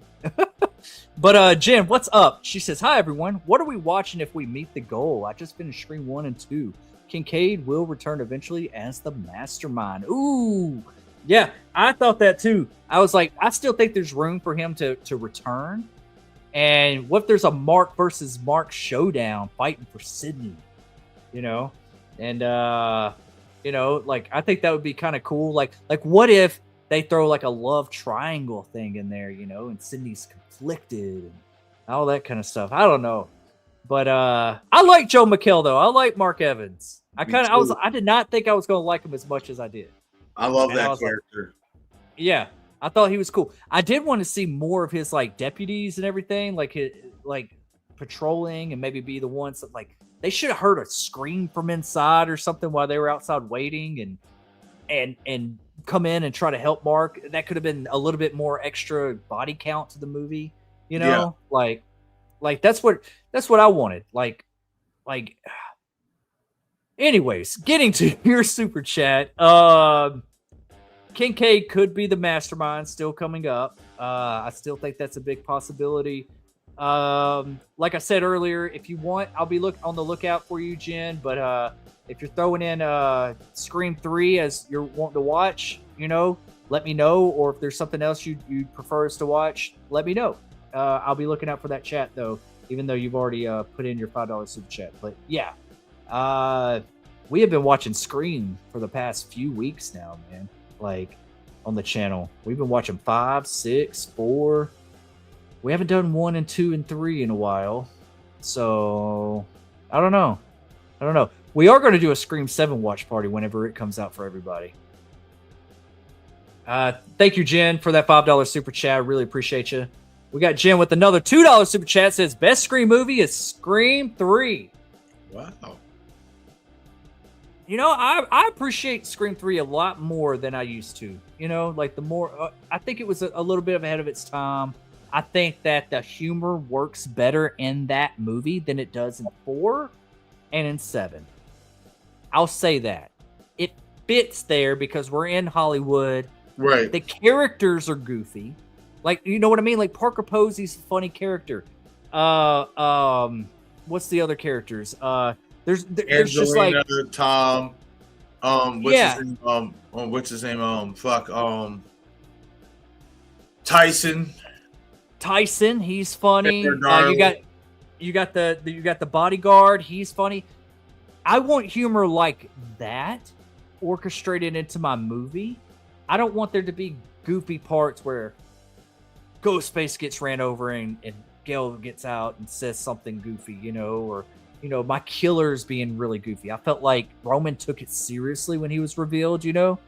Like, I want the characters to say funny stuff that's within their character. I don't want the tone to shift. Yeah, we didn't get killers who fucking talked about planning and doing fucking Pilates. Yeah. By the way, I still got us scheduled for Pilates next week, bro. Really? Okay. I didn't sign up for this shit, but I guess I got to do it, huh? Yeah, like, bro, that dialogue, when I heard that, I was just like, yeah, dude, go back and watch Cursed, man, and I was like, this is what they're doing, and that's another Kevin Williamson and Wes Craven movie. Yeah, I know. You know, so definitely not taking itself very seriously. That's what I'm saying. It felt like it was two different movies. Like y'all are in a totally different movie than what we've been watching this entire time. That's why I'm like, the journey is good. You know, there's a bump, maybe another bump, but it's okay. We got back on track, and then it just like crashed at the end. It was just kind of like, what the fuck, really? Just yeah. Thank you, Jim, for that $2 super chat. Scream 3 is one of the better ones, in my opinion. I don't know if it's the best one, in my opinion. One will always be my favorite one. But thank you again. I'll be looking out to see which movie you want to watch. Marcus, if you see it before me, just let me know. Okay. Where was I in the chat? What were you wanting to get at? What's the timestamp? 10:32 is from Carrie. About 10:32. So yeah. It'd be 9:32 my time.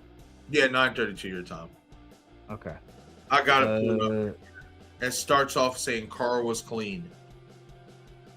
I'm getting close. Dang, I am behind. I am sorry, folks. There we go.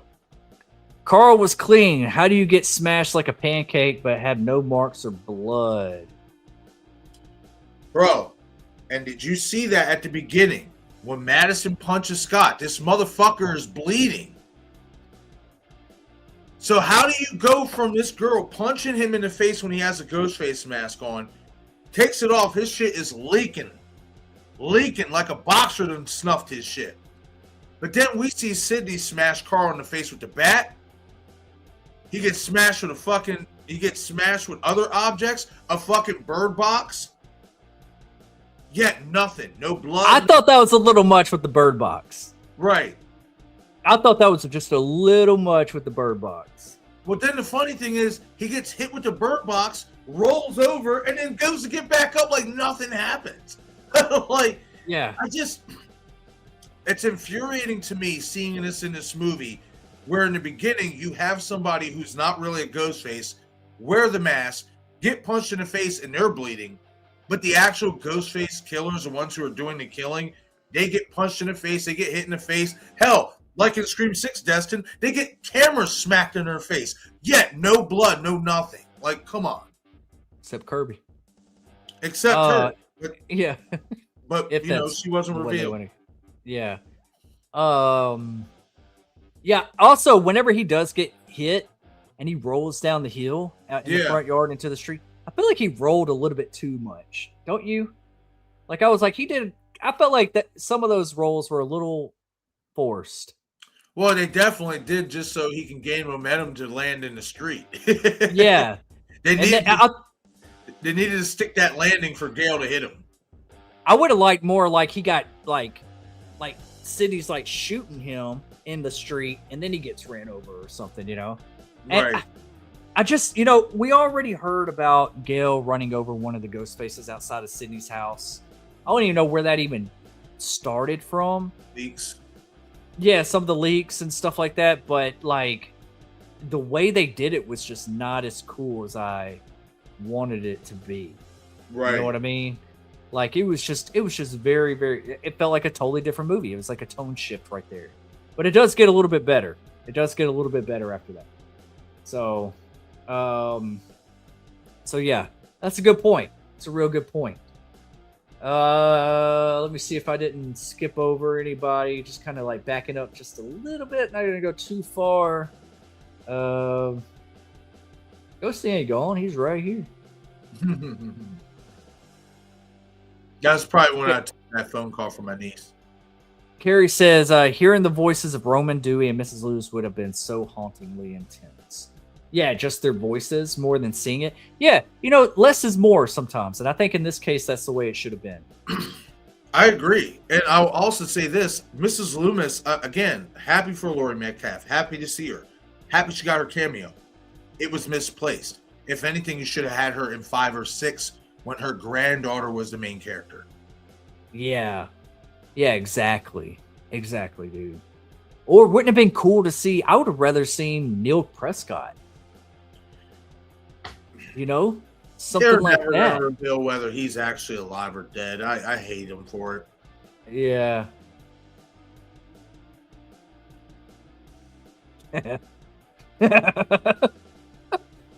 Stab. Oh. I love you, Carrie. I could say so much right now, but I'll pass. I'm fucking around. No, honestly, no, he was. he definitely was a simp, no doubt about it. You know, but he was one of the more ruthless, violent simps you will ever meet in your life. And one thing you can say is he was loyal. Yeah. He was a loyal soldier. Yeah, very true. Yeah, but unbelievable. I'm kidding, man. I'm kidding. It's all right. He'll always have a. It's okay because I already talked to Roy last Sunday, and we already got the groundwork. We got the groundwork laid for how Charlie's going to come back. So don't worry about it, my friend. You will see Charlie Walker again in the Scream franchise, whether it's a TV show or a Kirby Reed spinoff movie. One way or another, Charlie Walker will be back to haunt Kirby Reed yet again, and I can't wait for it to happen. You know what? When I meet Rory Calkin, I'm gonna say, "What's up, bro? Shoulder me, bro." Yeah, you should. He would respect that. He would respect that so much. Yeah, he does seem like a cool guy. I did ask him last week. I said, do you think if Charlie would have got the chance to kiss Kirby, if he would have got that kiss, do you think Charlie would have betrayed Jill and would have tried to get Kirby to join him, like try to recruit her? And he said, I would have liked that. So he would have been down for something like that if they wanted to do a swerve, with that. Yeah. Yeah, that would have been kind of something interesting to explore a little bit. Yeah, I kind of like that idea. DJ says, next on the Woodsboro debate on who is the best Scream killers. Ooh, we should do that, man. We should do like a tier list thing, and break down all the killers and see who's the best and who would come out on top. Hell yeah. We do have Jen that gifted 5 Destination Station memberships. Thank you, Jen. Look at her. She is killing it tonight. That is super awesome. How do I find out who got that? Don't I have to go on like YouTube or something? Yeah, I think so. You have to go in your studio and see who got them. Okay. I can't just see it in the chat? I don't think so, no. Oh, okay. Well, okay. I know during like the chat, like if I was in the chat like on regular YouTube, I'd be able to see who gets them and stuff like that. I don't know why you shouldn't be able to, but maybe it's because you're on StreamYard. Maybe you have to pull up a separate tab and pull it up on YouTube to see if you see it. That's what I'm trying to see right now, if I can do that real quick. So let me just see, because I want to see. Let us know in the chat also if you received this from Jen. Jen is so generous. She's doing a lot. Thank you. Let's see here. I'm looking through the chat. Say this: Ghostface vodka is really tasty. If you're wondering, are you drinking the Ghostface vodka? I have not tried it yet. Yes. If you guys are wondering why it's in this, it's because obviously you got to get a little fresh and sneaky going through TSA. So anything 3.5 or whatever, there you go. I thought that was holy water. Oh, it is, but it's crazy. It's fantastic. It's the tastiest holy water you will ever have in your life. I promise you. I'm telling you, man. I can't wait for you to try it. This is like, honestly, this is my favorite vodka. This is my favorite vodka ever. Yeah, I bet, dude. I bet if it is vodka that I drink, it has to be some good vodka. Yeah, I can't have no rubbing alcohol. Yeah, exactly. No rubbing alcohol preservatives in this bad boy. That looked like a hand sanitizer bottle. Here's Amber Freeman. That looks like Diddy's lube. Like, for real, though. Did you hear me? Wait, what? I said, that looks like Diddy's lube. I'm kidding, man. Oh, shit. What's all this shit all over me? It kind of does, though, when you look at him. Like, look at these. You fucking do. You got a that blue kind of party. Pink one? Holy shit. I watched Gary Owen's new stand-up tonight, and he's like, man, I woke up at a Diddy party, and I was like, what's this shit on me? You fucking Gary Owens is yeah, dude, that's my favorite comedian, man. Oh, man. I met him one time. He's super cool. But anyways, thank you, Jen. That's super awesome of you. I really appreciate that. Everyone, let me know if you did get the membership that Jen gifted, and thank her for it as well. She is a badass. Hell yeah.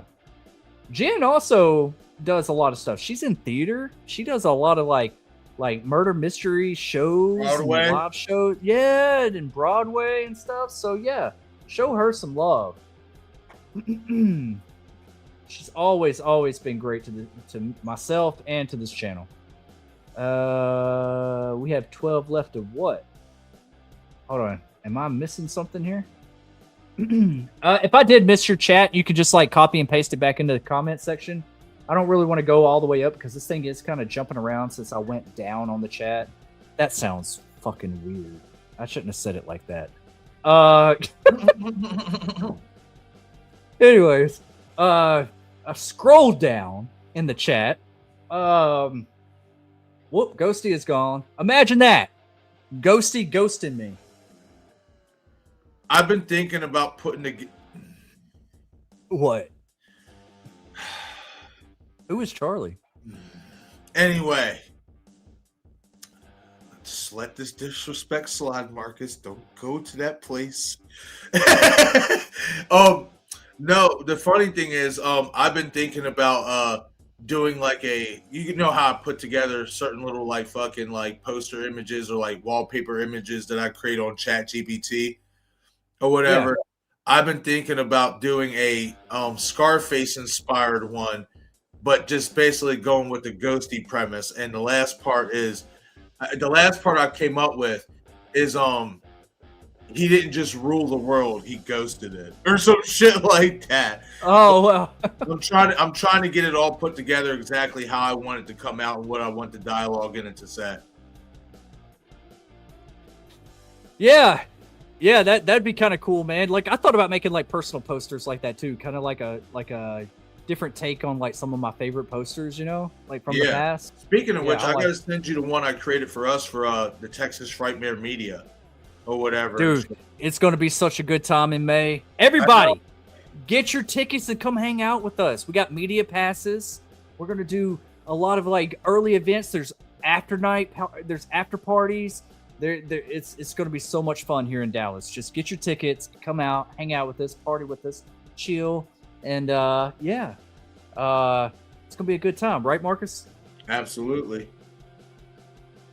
And if you do come hang out with us, don't mind me if I'm a little tipsy, because when I'm on these trips and events, I do like to have a little bit more fun than I do at my regular life. So bring a wheelchair so we could just whoever passes out first, put them in a wheelchair and we'll just stroll them along. Bring one of them Walmart baskets. We just throw somebody in it. Anyways. No, that's going to be a great time. No, it really is. It really is. We got another super chat in the house from our very own Jen with $5 super chat saying, I am seeing Melissa Barrera make her Broadway debut this month. That's right. What was she supposed to be in? That's super cool. That's really cool, man. I've seen her in the same room at the same bar, the hotel bar that from last year. Yeah. But I didn't get to see her. Her line was so packed and I was too nervous to just go up and talk to her. Instead, I just like hung out with Damien, who's the director of Terrifier. I just hung out with him for a long time at the hotel bar. And I was just sitting over there. I was just like, man, I really want to go talk to Melissa. But that's super cool. That's super cool, Jen. Which one is it? Which show is she doing? Remind me. I remember hearing about that. Well, I know this much. I most likely will be heading back to Tampa in early October because she's the lead guest for Scared Ice, the second one. That's crazy. They do 2 conventions in the same year. Yeah, I've been trying to get her for like the last 3 years, and the first time it just never matched up because her line was insane. Yeah. Or whatever. So definitely this time I'm hoping I know I'm going to get her. I'm just going to fucking make sure I get there early and just wait in line. Yeah. Yeah. That's how I was with Robert Englund, man. I was like, I just knew I wasn't going to be able to, but then just fate had it to where it's like, oh, Now we're actually hanging out all night. That was meant for you, brother. Just like it was meant for me to meet Roy last week. Hell yeah, dude. That is cool, man. I saw your pictures and stuff, man, of like all the cast and everybody. I was like, dang, they had more people there than I thought. Bro, like, yeah, believe it, fucking Roy's like, because it's the 15-year anniversary to Scream 4, too. Yeah. Or whatever. And Roy's lines were pretty fucking good, man. You know what I mean? I was surprised I was able to get as much conversation in with him as I did. But fortunately, he was very gracious to hear my ideas and think and to listen to what I had to say. Yeah. That's awesome, dude. That's super awesome. Yeah, the Charlie Army marches on. Let's go. I know Destin hates it. I know Jen hates it. And that's what makes it even better. We march on, people. We march on. I don't hate anything, man. I don't hate anything. I'm not a hater. I'm not a hater. I think the only Ghostface I did not like, truly, was... I don't think I really liked... Like, I liked Detective Bailey as a character. I just didn't like his reveal. Right. That kind of ticked me off. But probably Ethan. Yeah, Ethan, I have to agree with you there. Yeah. I was just like, man, I feel like Ethan was an afterthought. Like I think just the way that movie's presented, felt like that they were thinking, should we make him a killer or should we not? You know what I mean? Right. And I think it would have been a lot more effective if it was just Detective Bailey and Olivia. Just them two. Quinn, I mean, yeah, what the hell am I thinking? Yeah, Quinn. I can't get all these names right. I should know them. Shit, all these fucking characters, it's kind of hard to keep track of who. Yeah. Let's see here. Thank you, Jen, again for the $5 super chat. Let me know. You probably already put it in the chat, but I'm curious of which one it is. Let's see here. Harry says Olivia kill versus Hannah kill, which is better? Ooh, I already know Marcus's choice. I mean, yeah, for me, I have to go with the Olivia kill because it was more organic. There wasn't all the extra stuff to it. I get it. The visuals of Hannah's kill looks great. It looks phenomenal. Don't get me wrong. But I'll say this. What looks more like a Scream kill? The Olivia kill or the Hannah kill? Because the Hannah kill to me looks very Art the Clownish. The Olivia kill does? No, the Hannah kill. Oh. She's hung up on strings. He's toying with her, stabbing her in multiple spots, and then he straight slices her whole insides to where her guts literally spew on the ground and just hang. Her fallopian tubes and everything hang. I thought that was really cool. No, it was cool, but does it remind you more of a Scream movie or a Terrifier movie? It actually reminds me of like an old school slasher movie. Really? Yeah, like I don't know. I felt like that was a very creative kill. I guess. Oh no, it definitely had some creativity to it. I don't know. Maybe if I feel like maybe if they would have lightened it up on the visuals of the guts actually like coming out, it wouldn't have felt so Terrifier-ish. But I just felt like they definitely tapped into their art to clown. And the fact that she's raised up the way she is, swinging like that, I feel like it takes away from Ghostface actually being able to physically do that to her himself, which is why I like Charlie's kill of Olivia better, because that was all him. You know, there was nothing that was all him doing all that. It wasn't him needing to have her raised up and have her at a certain angle to do it. He fucking ripped her up by himself. I will say this. I like both of them, honestly. Right. I like Hannah's kill and I like Olivia's kill. I really do. But thinking about it, one of the many things that I do like about Scream 4 is Olivia's kill and how that's orchestrated and how it's next door and across from the window to the window type of thing. How Jill's got her cell phone up against the window filming it without even being, first time viewing it. You don't even notice that. I think there's like a little bit more layers there of like creativity. And then you got Sydney running over there. Now, by the end of it, how he just disappears and stuff like that, it kind of takes away from it. But we're talking about just the kill. I will give you this one. Yeah. Also, and I like how I you will give you brought this that one, up. Olivia's kill, Yeah, I like how just you because brought the that way up. it's directed. Yes, and I like how you brought that up because people are watching it happen. Mm-hmm. With Hannah, there's nobody there to witness this shit going down. And I feel like when you have somebody there, like you have your friends watching you get absolutely massacred by a fucking killer, no matter how it's done, it just Yeah. hits differently. It's more of an emotional connection. Yeah. Yeah, for sure. But on the same token, Hannah's kill feeling useless and you can't do anything and you're stuck and you're like a fucking teabag. You're like just dropping and going up and down and swinging around, Yeah, dude. That's a horrible situation to be in because you're helpless. It's yeah. like you can't really do anything. And I thought that was really cool. I thought that looks pretty good on screen too. Uh-oh. This is a reminder. Set my arm security system. Can you hear that? This is a reminder. And Set my arm security system. Shut up, bitch. I knew it was coming. Man, she just won't shut up, man. Anyways, no, they're both really good. It is hard to pick, but I am gonna give it to Scream 4 with Olivia's kill on this one, just because of how it was orchestrated, and there's a little bit more layers to it. Now they're both gnarly kills. I really like Hannah's kill as well. It's a very cool kill, you know. Right. But with the Olivia kill, there are some extra layers there with like recording it and it being across from the window and it's just right out of reach, and all that kind of stuff.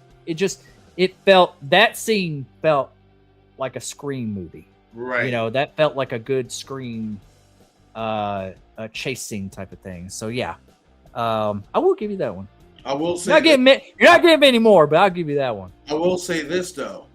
I know for a fact, at least in my mind, that was Stu who killed her as well. Okay. So you're taking it away from Charlie. No, I'm talking about Hannah's kill. Oh, Hannah's kill is I think Stu. that was Gotcha. Stu. Because Gotcha. of 2 hands raised on a knife. Okay. And stuff like that. Where he does like this and Yep. And the fact, obviously, he was outside the school. I think that was Stu in that moment. What was up with the whole? Okay, while we're talking about this, Stu Macher said something about he's playing the fairy godmother, and that's the fairy princess. So, did that ever even become a thing? That's a good thing to bring up. Yeah, because this is why I said, and this is what I think he meant by that, is the fairy godmother in Sleeping Beauty was a character that everybody thought was dead that turned out to be alive. I think that's what he meant when he referenced that he's going to be playing a character that everybody assumes is dead, but he's going to be alive. Now, obviously, they did not reveal that Stu Macher is alive in Scream 7, but they placated into it not only enough for this movie, but they placated it into it so much that in Scream 8, it's possible that they could reveal that he's alive. So I think that's what he meant by that in regards to, I'm going to be playing a fairy godmother and it's going to slay. He's playing a character that everybody believes is dead, and then subsequently he's going to make his return because that's what the fairy godmother did in Sleeping Beauty. And you heard about the alternate ending of where they did shoot an ending where he did get revealed, and then he allegedly test audiences wanted Stu Macher to be dead. Apparently, for what I heard from one of my subscribers who had somebody close to them who attended said test screenings, the reason why the test audiences wanted Stu to be dead was how they revealed he was alive. Apparently, they revealed he's alive, but he's the first Ghostface to get killed.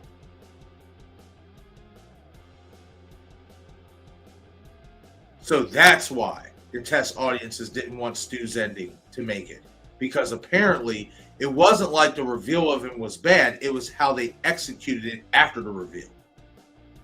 Okay, so did they say how he died? Are you talking about like he was like the Carl character or something? Essentially, from what I'm understanding, it would have been something similar to Carl. We would have got his reveal, but probably Jess or Marco end up killing him all. quickly. See, that's crazy, dude. Because remember my theory that I said that wouldn't it be cool if Stu Macher came into that coffee shop to order a drink and it kind of like the camera goes up from the coffee drink and they're like, Yep. Macher or whatever, and looks up. It wouldn't have been Sydney. It would have been like her daughter or one of the other workers. And he's just kind of like, all right. And he just sips his coffee and kind of walks out and looks back all grinning and stuff and just goes on his day. Dude, you can't tell me these motherfuckers aren't watching our shit and taking some of our ideas and putting it in some of these scripts, man. Like, I literally talked about that so many times on my theory videos. You did. Just like I talked about Gail being the one to be the killer because she would want to restart the cycle. Now that Tatum is involved, she can get rid of Sydney and start this whole story all over. And what did they do? They gave it to fucking Jessica instead. Like, why? She has no impact to the past. No impact to the past whatsoever. Would you have liked Jessica's reveal more if she was related to Stu Macher? That's a good question. I haven't really talked about that since the movie's been out. No, I wouldn't have liked it either way because, like I said before, if she would have came back as she would have been revealed as Leslie Macher. Cool, we expected it, but why wait all this time? Your best bet would have been to be revealed with Mrs. Loomis. You know, like you waited all this time, plus your son gets killed. And then you decide to go after Sydney, but you don't decide to go after Samantha and Tara when your son was killed over their storyline. So, if she was Leslie Macher, I still would not like her reveal. If she was Leslie, I wouldn't have liked her reveal at all, just as much as I don't like her reveal now, just because to me, it doesn't make any sense for Leslie to be revealed as a mastermind with Marco, Carl, or whoever else, or whatever and stuff. It would feel misplaced. To me, if you were going to reveal Leslie Macher as a killer, the perfect time to do that would have been back in Scream 2, because then you have the whole Macher-Loomis dynamic all over again. This time it's just females. Yeah. I still think that if that was the thing, is like his reveal and them killing him off early is the way they were going to do it. Well, yeah, I'm glad they didn't do that. Right. But if you orchestrate it right, you write it the correct way as like the main showdown, then yeah. Right. I don't know who the fuck's bright idea it was to write him being killed off so quickly if he was going to be revealed anyway. And that was the one thing I've always said. Don't reveal him to be alive and then kill him off so quickly. Right. That's just a waste of time. So yeah. Well, then if that's the case, I didn't know that extra bit of it. But if that's the case, then I'm glad they didn't do that. Right. We got another super chat in the house. It's from our very own, the General Val Views with the $5 super chat. Says, can I super chat to take Scream 4 off the watch party wheel? Laugh out loud. Sorry, Ghosty Simpy. Charlie is dead. Laugh out loud. Laugh out loud. Laugh out loud. I would. Hey, I like Stu says in Scream 7. I'm gonna have to agree to disagree with you there. So don't care. So don't care. Not even a little. Not even a little bit. Right. No, my shit is showtime, bitch. What's the matter, Stu? You can't do your own dirty work? No. Neither can you. You brought in some old washed-up hag to have your back. You two, what happened to you two? You used to have so much spunk. Like, yo, I love Matthew in this movie. Like, he was awesome. He was fantastic. You can't tell me nobody else, even if it is a, you can't impersonate that personality. No. I'll say this. He was so damn good that there was a moment when you go back and watch the movie when he's talking to Sydney the first phone call, Nev almost breaks character. She was about to fucking laugh. You see it. Oh, whatever. You see it in her face because she's kind of like,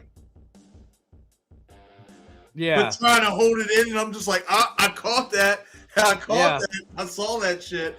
Like, he was just so damn good, man. Like, Dude, Nev Campbell's so cool, man. She's such a classy broad. She's a lady that you'd like to take home to mom if you had a mom. It's very true. So Scream 2. Yeah, but no, man, like she's broke character a lot, and like, have you seen that from Scream 4 actually? Circle Where jerk. yeah, she just can't hold it in. Like, I wonder if Courtney Cox kind of like ad-libbed that, a little bit, like that wasn't part that she just kind of like said, where's this circle jerk taking place, or where's this nerd fest taking place? And she just kind of put her own spin on it, Yeah. But yeah, Scream 4, we just watched that like last week, so I don't really want to put Scream 4 on the wheel anyways, but yeah, Val, thank you for the $5 super chat. Ghosty's still my boy. Charlie is still dead. It's okay. He's being shouldered. Not according to the physics, but we'll save that for a later sequel. I don't know, man. I rewatched Scream 4 recently with Eric, and it looked like he got stabbed in the heart to me. So don't care. Not even a little. Okay, all right. Touche. But honestly, though, like, because, I've done my research on it. There's been people who have been stabbed in the heart, convulsed just like Charlie, passed out just like him, only to still have a pulse and be revitalized by doctors, be released 14 days later, and live a fruitful life. So, I mean, I'll put it to you this way. If they were ever thinking about a killer who could come back, who could be revealed alive, that was thought to be dead, that is locked away in a mental asylum, kind of like they tried to play into it with Stu in Scream 7, Charlie would make a lot of sense, in my opinion, because we wouldn't expect Charlie to be out here fucking faking his death or anything like that. No. Yeah. My whole idea would be he's a Hannibal Lecter type character. Maybe Kirby, somebody's targeting Kirby, a Ghostface killer or a couple killers are targeting Kirby. She can't seem to understand why, or can't figure it out, and now she has to go to Charlie for help. Kind of like Clarice Starling and Hannibal Lecter. Yeah. And stuff. And I pitched that to Roy, and he loves that idea. So, I mean, listen, we've seen motherfuckers like Chad, now even Mark Evans get stabbed up in ways that he should be dead, only to survive.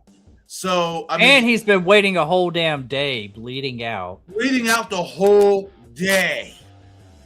Yeah, So it ain't like this happened in the climax. This happened like early on. Yes. So if that happened, Charlie could come back too.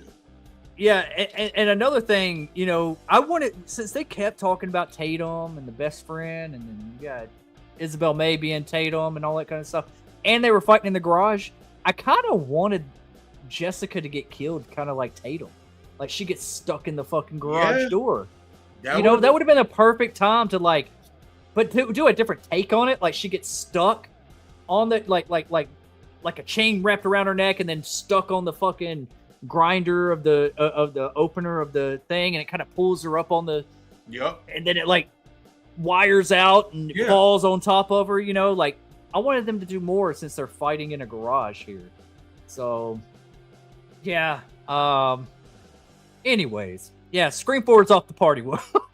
I don't think we could do Scream 4 tonight. We just did that one, but I am down for some others. Any takers? We are almost to those goals. So we got 9 in so far.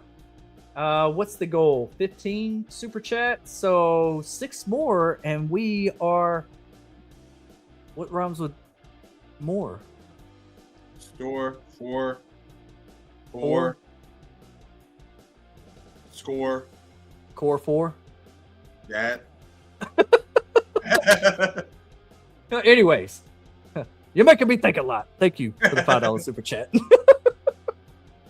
Hell yeah, man. But this has been fun. This has been a lot of fun.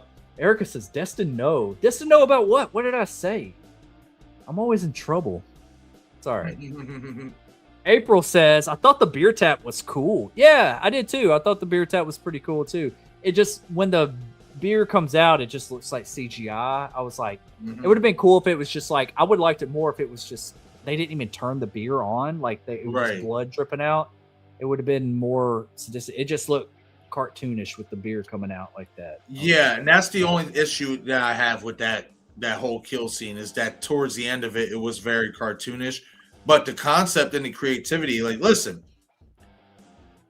I like these kills because they took big swings with these kills because these were kills that we never really seen Ghostface act upon before. And Yeah. you can't always have Ghostface just stabbing people a couple times and then that's it. You do have to get a little bit creative with these kills. What I wish they would just do is not take so much of what Terrifier did. Yeah. Yeah, for sure. For sure. I think did I miss this one, Jen? 3 with the $2 super chat. I think I missed this one. You did. I think they were back to back, is why I missed it, and it maybe like timed out or something. But yeah, so best Scream movie is 3. 3. Hell yeah! She was like, hell yeah. I'm down to watch some Scream 3, to be honest. Like before Scream 4, because I just haven't watched Scream 3 in a while. And then we got another super chat in the house with Jen, with her final super chat of the night, with the $5 super chat. Said, "This is my last super chat of the night. I do not think Tatum is up to be a final girl. What do you all think?" That's a hot take. Okay, Marcus, I'm gonna let you go first. I think there's room for improvement, obviously. I think she has what it takes. I just think, and I actually like the way that they went about it, as opposed to what Halloween 2018 did. Because Halloween 2018, we know Karen was already well prepared. Mm-hmm. It was just only a matter of time to where she had to show how prepared she was. With Tatum, Sydney didn't prepare her for what was to come. And I think especially for the character, that makes it even more scarier. And it also means she has to learn on the fly. She's not already being groomed, to protect herself. She has to learn to protect herself on the fly. So granted, did she have these lapses in moments where she doubts herself? Yeah, because she's never been put in this position before. It's easier to say, I want to do something or I want to be something on the outside looking in. But then when you're actually forced to have to be what you've been saying you want to be, like, for example, she says she want to be a fighter like her mother. It's easier said than done when you're on the outside looking in compared to when you're actually in the middle of the action. So when you're in the middle of the action, especially when you've never been groomed or prepared for what you're going up against, it's not going to come second nature to you. You know what I mean? And stuff. It's going to take a little bit of time. Now, some people say, oh, it didn't take Sydney, long or whatnot. Kind of did. She had like a year-long build before she had to bite down and become the true final girl. You know what I mean? And stuff like that. Now, granted, we didn't get to see, the build into that like we did with Tatum because, things were happening, during Sydney's time, basically to the point where she got attacked like one time by Stu and then the party scene. Tatum was being chased throughout this whole movie, basically, or at least the whole half of the movie. So we had to basically watch her slowly but surely get comfortable with becoming a final girl. And I think the reason why we've seen mixed results of that is because, again, her character was not prepared for that by Sydney. She had to learn everything on the fly and stuff in this regard. So I think she can be up to it. I think there's obviously room for improvement, but I think she has what it takes. It's just, this was basically them laying the groundwork for it. Now, the next time when she does have to deal with this situation, there can't be any hesitation at all. There can't be, oh, Mom, I can't do it. I'm not like you. There can't be any of that. She's going to be the true final girl. Like, it's like what you said, Destin. Like, in Scream 1, Sydney was obviously a badass final girl. She showed she can be a badass. But it wasn't until Scream 2 where we really seen that maturation and where we really seen Sydney become Sydney Prescott, the final girl, the fighter and stuff. Because that's the thing in Scream 2 as well. She was running. She was trying to run from the situation. Yeah. Until she got tired of running. So there's always a maturation process in regards to some of our final girls that we may not be used to because we're used to seeing, especially the old school final girls, just be thrown into the fire and they quickly catch on to what they have to do. Right. In regard to Tatum, she basically has to learn on the fly because she wasn't prepared, as well as I don't think she really expected ever having to go through what her mother went through in her life. So I think she can be up for it. Just room for improvement. That's all. Yeah, I think so too. And Scream 8, if she goes off to college or something and you got Mark and Sydney dropping her off and they're just kind of like, Mom, I'm going to be fine. And there's like, okay, well, we're only an hour away or something like that, you know? And, Right. And, you know, we got to let her grow up. And then like maybe Tatum is the main focus, you know, and Sydney's having to rush to get to the campus and all that kind of stuff. And we get some Scream 2 homages of Tatum wanting to be a fighter and stuff. Honestly, I can see Tatum being a final girl. For the simple fact, I have been excited about her playing this role for a while now. I think her acting ability is so good. I think, not just with this, maybe she wasn't written the best in this, but her acting is very good. I think that she hasn't had enough time to shine yet. And if you ever see a movie called Run, Hide, Fight that she's in, it's about a school shooting, and it's pretty much Die Hard in a high school. She's hiding out in vents. She's hiding out in bathrooms, trying to take down the shooters of the school. Such a good movie. Thomas Jane's in it as well. It's a really good movie. She does really good. And then she's in Yellowstone's 1883 as like Tim McGraw and Faith Hill's daughter that narrates the entire show as well. So good. Like I have had my eye on her for a very, very long time. I'm glad she got this opportunity. And when Nev Campbell even said in one of the Q&As, watch what this girl can do on screen. And I kept thinking, like, what is she talking about? What does she do so special? And I was like, oh, it's the crying. It's the extremeness that she can. Let me tell you something. Isabel May is a fantastic actress. She can deliver some acting chops. Like when she needs to cry, she can cry. When she needs to do this, she can get very emotional very quick. She's good. I think that she just needed more to chew on within her character in the script. That's it. And I think that Scream 8, if it focuses a lot on her going to college or whatever it might be, maybe we're in Pine Grove and she's at college and we're kind of in two different places, you know, dealing with Sydney and Mark and then dealing with her there. And maybe she's trying to, because all her friends are dead now. Think about that. All her friends are dead. She has to make new friends. How can she trust these new friends that she's, you know, her new roommate, her new this, her new that? And like, I want to see something kind of like that, you know? But I go back and I start thinking about the Halloween trilogy, how we thought Allison was going to start taking over the reins. And it really never released. It stayed with Jamie Lee Curtis a lot. Mm-hmm. And I'm afraid we're going to be in a similar boat. Oh, we are. It's already happened. Yeah. I don't think that Tatum's ever going to have that forefront to shine. I think that it's always going to be the Sydney movie. Yep. At least for the next couple.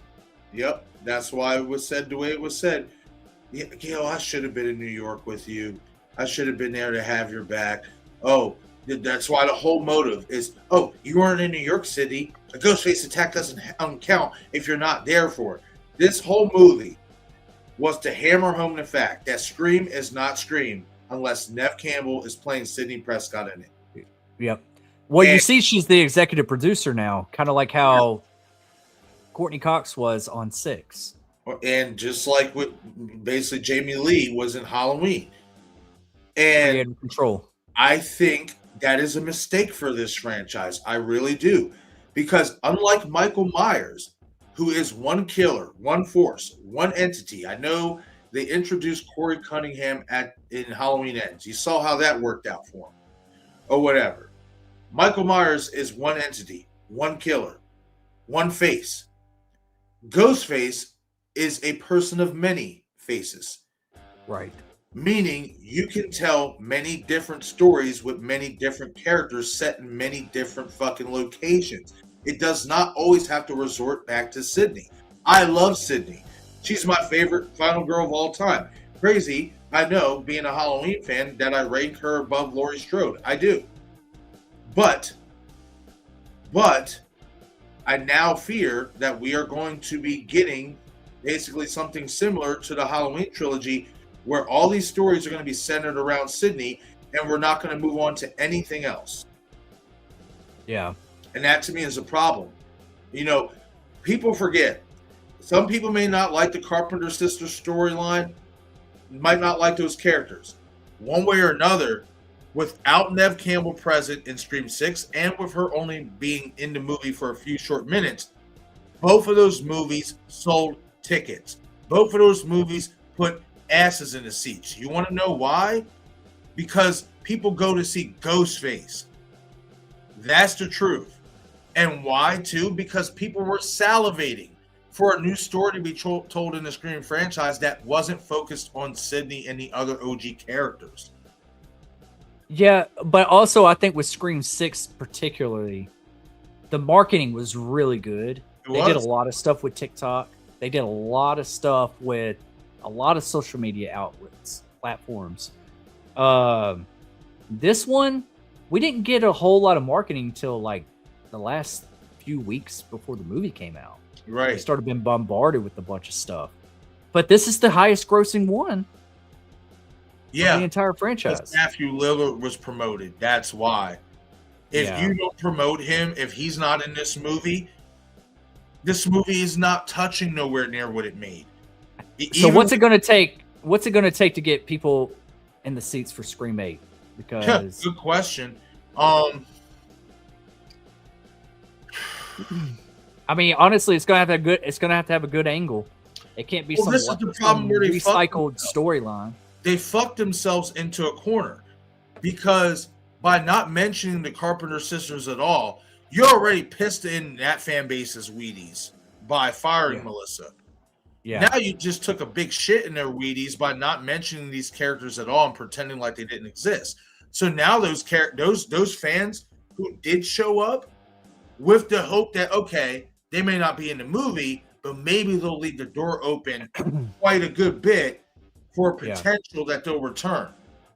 Yeah. You didn't do that. You took a fucking big ass fucking monster shit all over those characters. Samantha's character in particular. So now you done pissed off these people all over again. They're not going to want to come back because they're tired of these old characters being the focus. They might not be 100% sold on Isabel May as Tatum Evans being the focus going forward. They're pissed off, obviously, because Chad and Mindy are in it, but the other two aren't. So that whole fan base right there, the new age fan base, is somewhat already tainted. Then you have OG fans like us, where a lot of us OG fans are like, what the fuck did you just give us? Not just with the killer reveal, but there were certain moments where Sydney was not Sydney to me. I'm sorry. This was the worst version of Sydney Prescott that I've ever watched. Really? Yes. I thought 5 was. The dialogue was cringe. I don't like how she talks to herself. Fucking motherhood. Oh, please. That's not Sydney Prescott. It's not. I get it. This is supposed to be Sydney Evans now, and this is supposed to be a new, updated, what do you call it? Evolutionized version of the character. Yeah. You can still elevate this character without adding these stupid, unnecessary little nuances to her that are so cringy and that are so annoying. Like, I'm sorry. And again, I go back to that dialogue from earlier. That was totally unnecessary. Oh, somebody was hiding in the fucking attic. You don't say they just tried to kill you and you killed them already. Yeah. That makes no sense for Sydney to say that. So it's just, I'll put it this way. This is why I say they need to get new writers, or they need to have Kevin Williamson write these characters. Yeah. Because that would not have been done. When have you ever heard Sydney Prescott talking to herself? No, I know, dude. Here's the thing. I'm really curious of like the state of this franchise right now because, you know, they're already on record. Like, if this movie does well, we're gonna we're already going to make a Scream 8. I think that's already in the works. It just, Yeah. you know. But here's the thing. I don't think Kevin Williamson is going to be directing the next one. No, he is. He already confirmed it. Okay, well then we're not getting this movie for a very, very long time. You know why? No, they're supposed to start production in the fall. But did you see just the other day of the movie he's starting to work on right now? No. It's a Universal Monster universe for Netflix. Oh. So how is he going to be able to do Frankenstein, Dracula, werewolf, all that kind of stuff, and then direct Scream as well? You'll probably tell him to do Scream first because it's so close. I mean, No, he said that's his next thing. Oh, I don't know. It was just out. That's why I was confused. I was like, okay, what just changed? Because I thought you were going to do Scream 8 next. I think there's going to be a change in the director's seat. I think that was probably what he was going to do. But unless we don't get Scream 8 until 2028, 29, something like that. Yeah, I heard something about Guy Busick doing the Universal Monsters. I didn't hear nothing about Kevin Williamson. Yeah, I think it was Kevin Williamson. It was on Bloody Disgusting.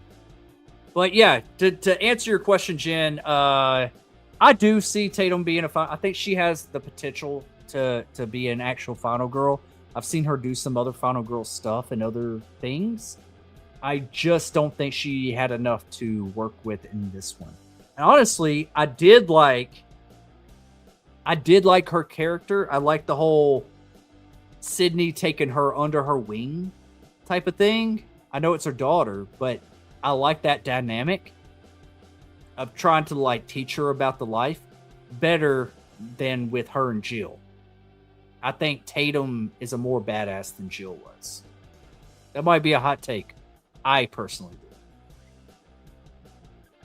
do. But I could be biased too because I'm a big fan. I've been a fan of hers since Yellowstone and Run, Hide, Fight.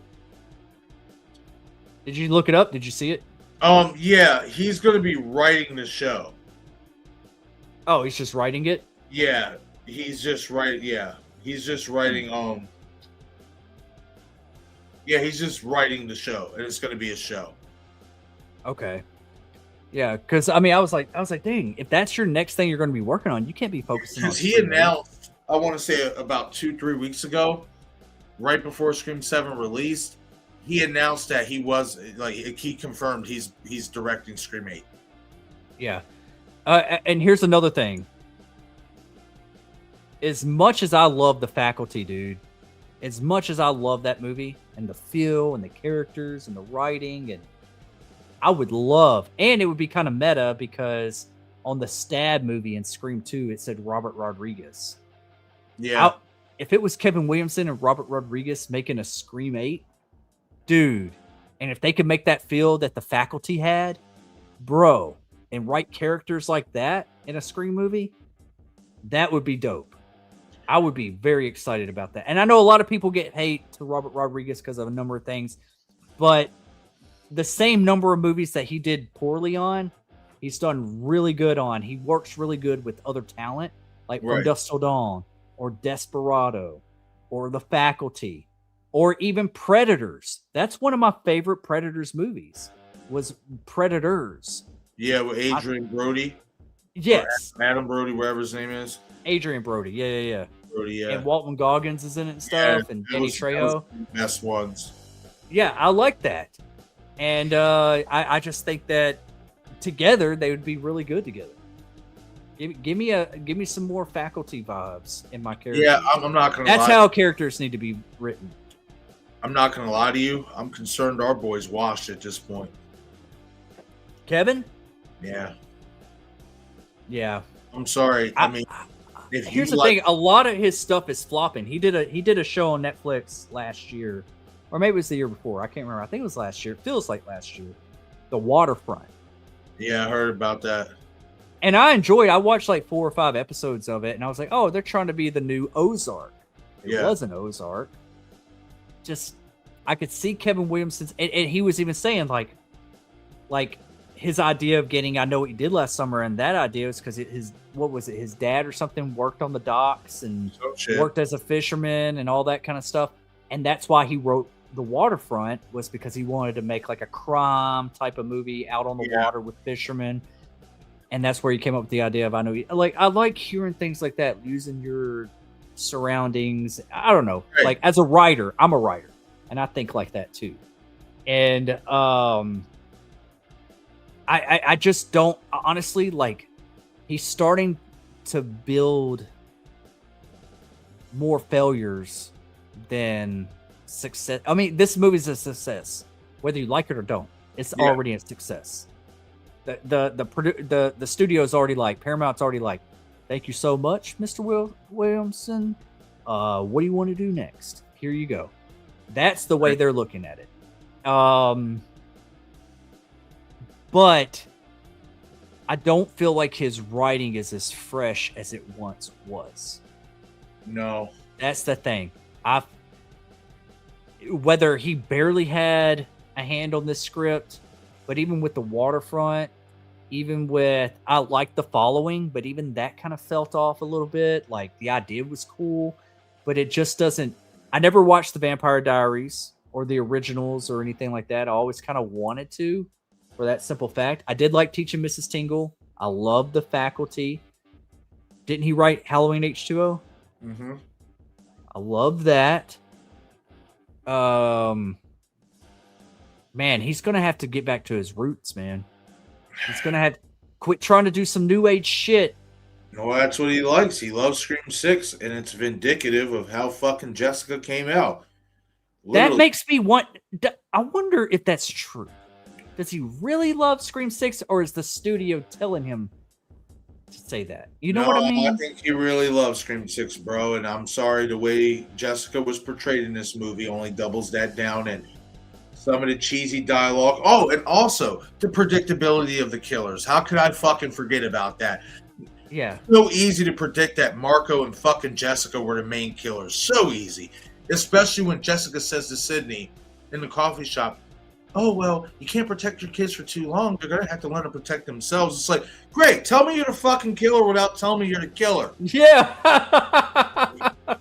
Jeez, like, come on. Like, I'm just to the point, I feel like, especially with these writers and Kevin liking them so much, they're just going to keep making Ready or Not style fucking Scream movies. And I don't want that. I mean, Ready or Not is good for what it's about. It's a great movie. I love that movie. Abigail's really good too. You know what I mean? Abigail's really good too. But their style, it's like I said with Rob Zombie's Halloween. His style is his style. That doesn't translate to a Halloween movie. Radio Silence's style is their style. It does not translate to a Scream movie. It doesn't. Yeah. This franchise misses Wes Craven so badly. Yeah. We would never have these type of conversations if Wes was around. I'm sorry. We would not. Even in Scream 3. Even in Scream 4. Even if Charlie was a little somewhat nerdy and goofy, there was a seriousness still at the end, especially with Jill.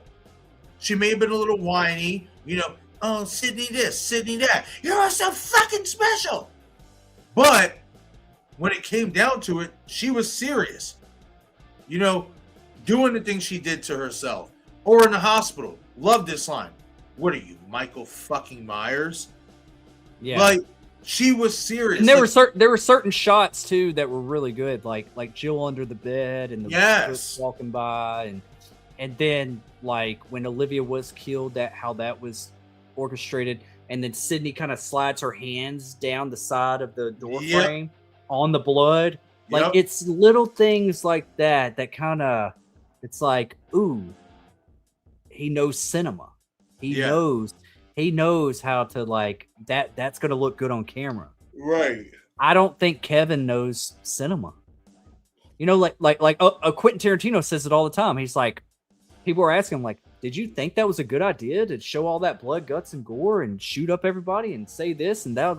He goes, I think it's good cinema. I think it looks good on camera. Yeah. And that's the bottom line. It looks cool. It feels cool. it gets the people going. Like, Right. and that's the thing. I think Kevin, for one, I don't think he's the best director with action. Two, I did like the whole action scene with at the near the beginning with Carl at the house. Right. That was pretty cool with them double teaming him and all that kind of stuff. Oh yeah, for sure. But like a lot of the other like chase scenes and stuff like that, they just kind of felt like, man, this just doesn't like her hiding behind the sign and like looking over, and then Ghostface is walking down the street, Right. looking over. I'm just kind of like, this looks cheap. This looks a little cheap right here. The one shot I do love is when she knocks Ghostface down with the extinguisher, and then she goes to walk out the door, and then the other one pops up. I thought that was a really good shot. Yeah, when they capture her or whatever. Yeah, that's cool. I like the silhouette on the fucking building. Yep. They finally left that one in Scream 5. They didn't even leave that silhouette it out. And was it Scream 6? Didn't they have another one that was on the side of a building they didn't use either? I think in the trailer there was one. No, I think the one you're talking about is the Ghostface painting that is on the. Oh, yeah, you're right. You're right. Yeah. Yeah. And yeah, so stuff like that, I'm like, okay, that's cool. But that town was way too empty. Yeah. It was like, I know it's curfew, but I'm pretty sure somebody's going to be driving around, Right. driving across the street or something like that. A patrol officer. You see a patrol officer at one point driving when you got the Red Right Hand song going, and it's like she should have seen one coming up down the street and like, help me. Right. And he's like, come on. And he puts her in the back seat, kind of like, and I know what you did last summer with Sarah Michelle Gellar.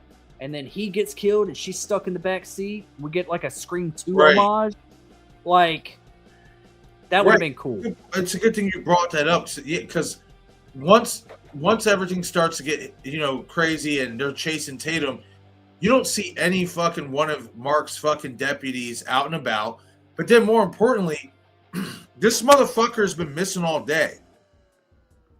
Yeah. You mean to tell me your police chief has been missing all day and nobody says absolutely nothing about it? Yeah. Like, there's nobody even hitting up Sydney. Hey, where's Mark? We haven't seen Mark all day. Yeah. Like, I get it.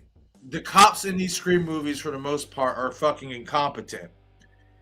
But there's a difference between being incompetent to the point where they're not really a factor in the movie to being where they actually were kind of a factor and then they're just still incompetent anyway. Like, what? Yeah. We've seen the cops show up with Mark at the theater. We've seen them show up at his house to lock the fucking doors up, even though they did a terrible job casing the whole house because they didn't even check the attic, dumb sons of bitches. Or whatever. But the attic in the garage, unsecured. It's crazy, bro. Like it's just. And what? Did you catch the comment that didn't get finished? And they do that a couple times in this fucking movie, like at the beginning when the podcaster was talking about Stu being in Scream 2 at Windsor, and the girl says, oh, that wasn't confirmed. And he goes to say it was confirmed, but they cut him off at the confirmed part, right? Then, after the first call comes from Stu and Sydney calls Mark, to tell him to get to the theater.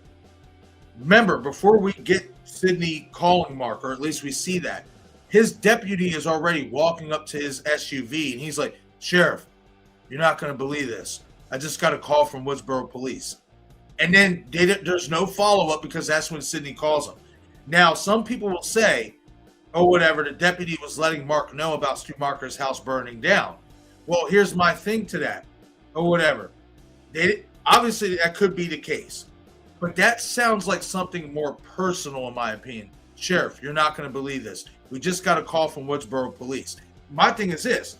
If the Woodsboro Police was calling to let them know about the burning of Stu Marker's house, to me, that doesn't have any real direct effect on Sydney because at the time, you wouldn't know how the fire was started. For all you know, it could have just been an accident, a leak, a gas leak. But they found bodies. I mean, they may have found bodies at the time, but we don't know if that's directly tied into Sydney. Yeah. You see what I'm saying? Like, so why would the cops be calling Pine Grove to let Sydney know about this or to let Mark know about this if they don't even know if these new murders are tied into Sydney at all? That's like in Scream 5, when the murders start happening in Scream 5. The only person who calls Sydney to let her know anything is Dewey. Yeah. Why? Because these new murders weren't tied in to Sydney. You can make the same argument with the burning of Schumacher's house. They don't know at the point in time if these murders are going to have an impact on Sydney or somebody else. Yeah. So what did the Woodsboro police call Pine Grove police for that was so important that this deputy had to go tell Mark about it? Yeah, and honestly, and you know, whenever whenever Sydney's going to that climax of like running to her house, he's like, come by yourself or whatever. Come alone. Come alone. I still think I know she in Scream 3 she made that mistake, but I think in this one she should have had those deputies with her and being like, okay, you go around the back, I'm going this way. Right. You go to the side, you go to the garage, whatever.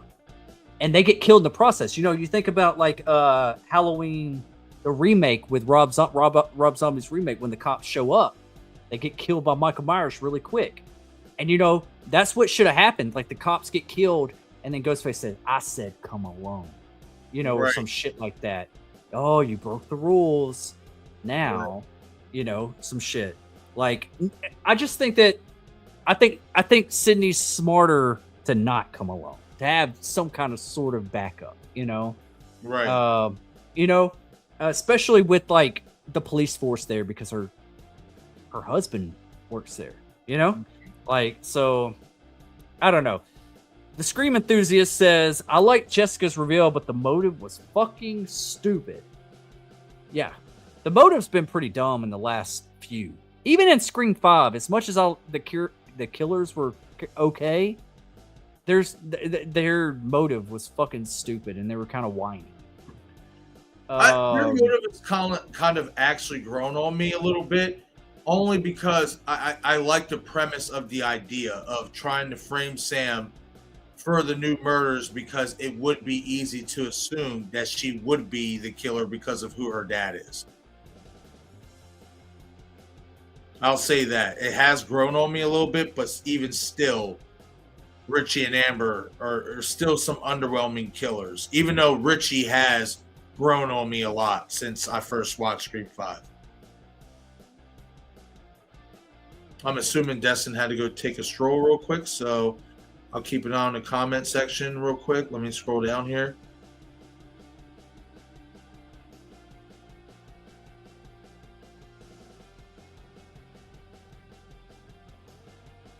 The Scream Enthusiast saying, what do you think of Jessica's reveal? Well, this is like an hour ago, I'm assuming. Good Lord. I don't know why. All right, so here we go.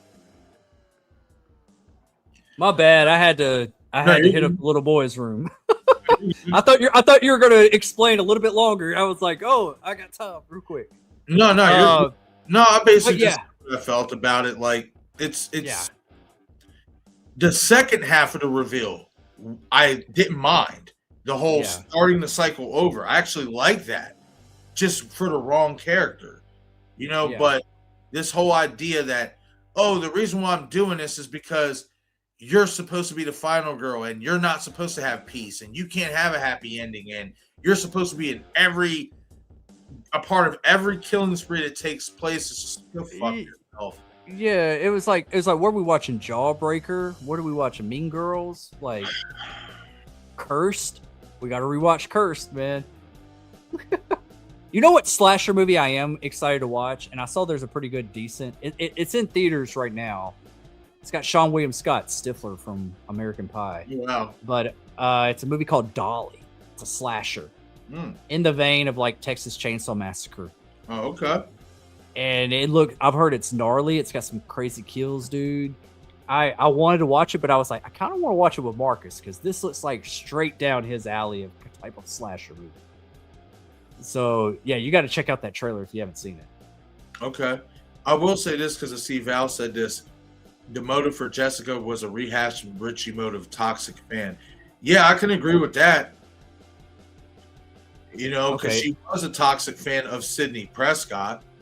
She wasn't a fan of like Ghostface or anything like that, but she was a toxic fan. Yeah, absolutely. Damn, I didn't look at it in that way at first, Val, but you're Yeah, absolutely right. she is a toxic fan. Yeah. Yeah. We got Lizzie in the house. I just wanted to point that out. Lizzie, I don't know if you've been in the chat before. You seem familiar, but welcome to the party. Welcome to the fam. Be a horror hooligan yourself and just hang out for a little bit. Everyone show her some love. Let's see here. Oh, Titanic. That's it. She will be playing Rose.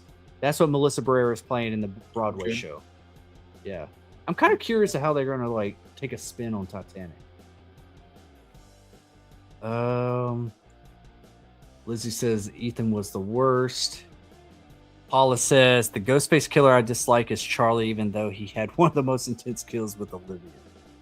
All right, we gotta quit. We gotta quit being so mean to my boy's boy. Hey, it's all good. Everybody's entitled to their opinions. I'm gonna die on my hill that that's my favorite Ghostface and that he's the shit. He's your favorite out of all of them. Yeah. Who is everyone's favorite Ghostface? I've always stood on that. That's my favorite Ghostface.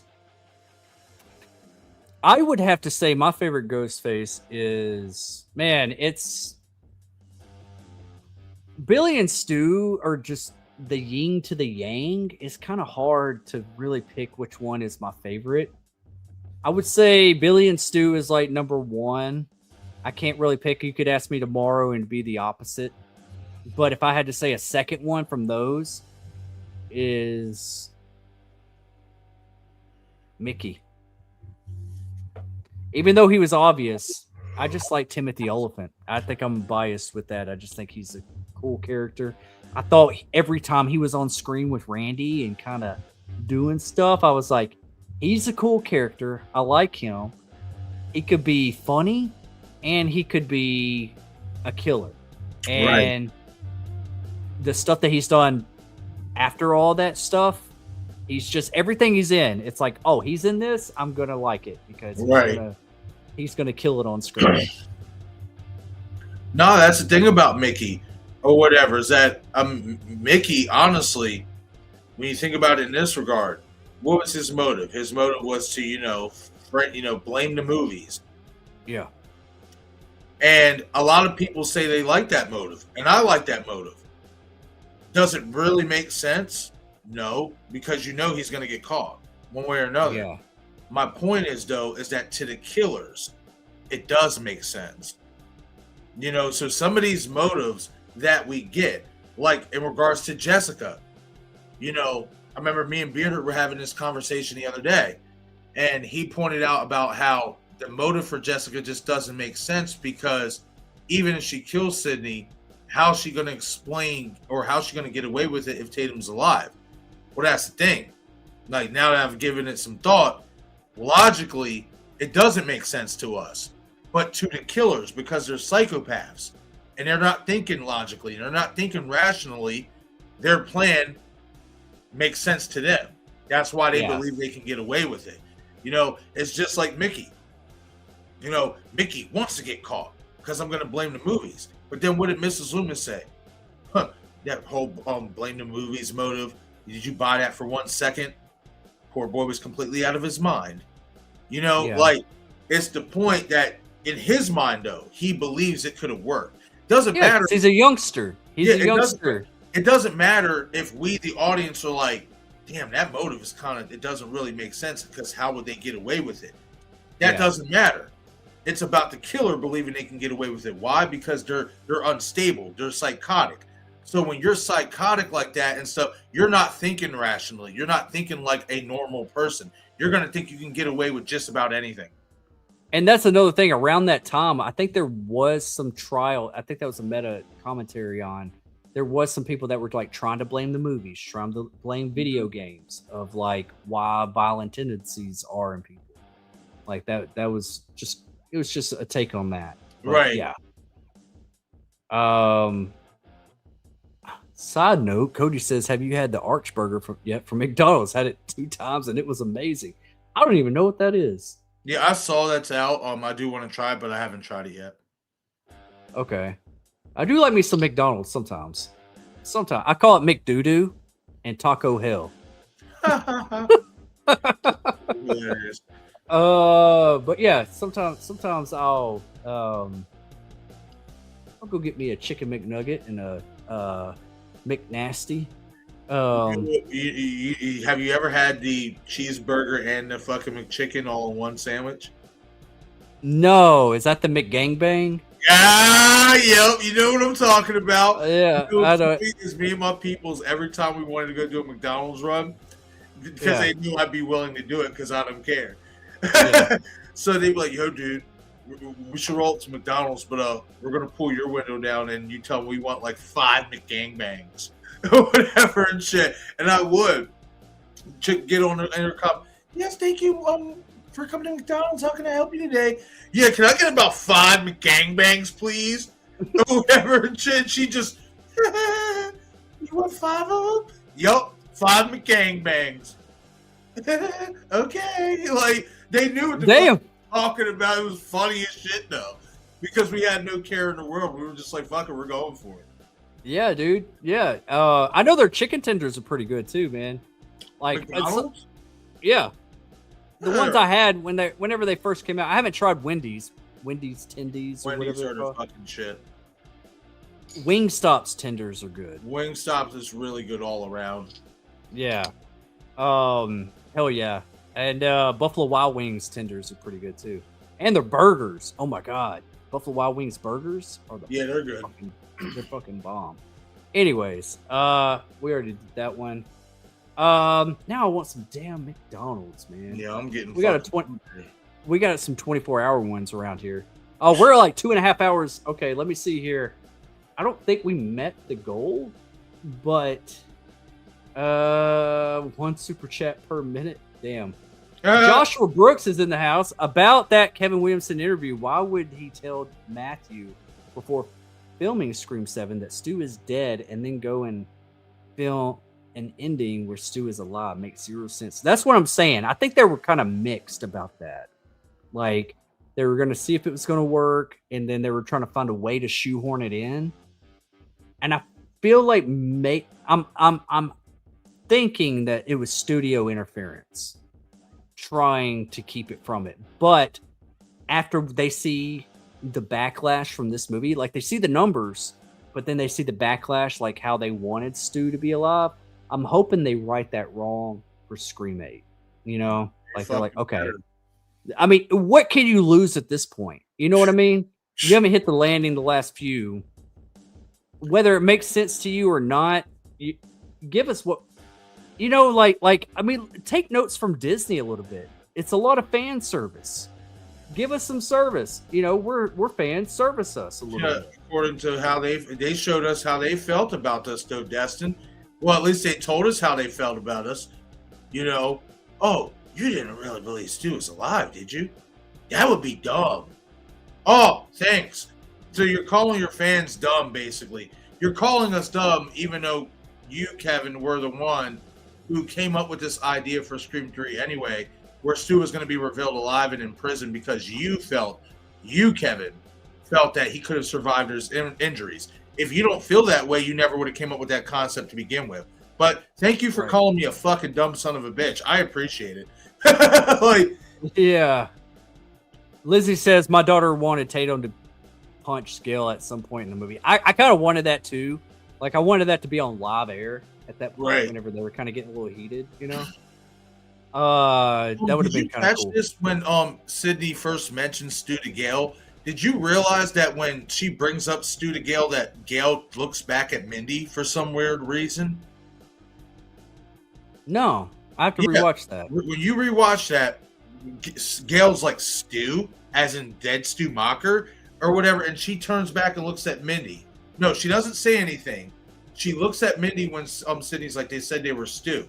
She looks at Mindy and then looks back at Sydney and was like, dead Stu Macher. But I found that very interesting is because why would you look at Mindy? Maybe because Mindy might have been talking about it in the lead up. Because we know in Scream 6, now this is something I don't know if you caught this.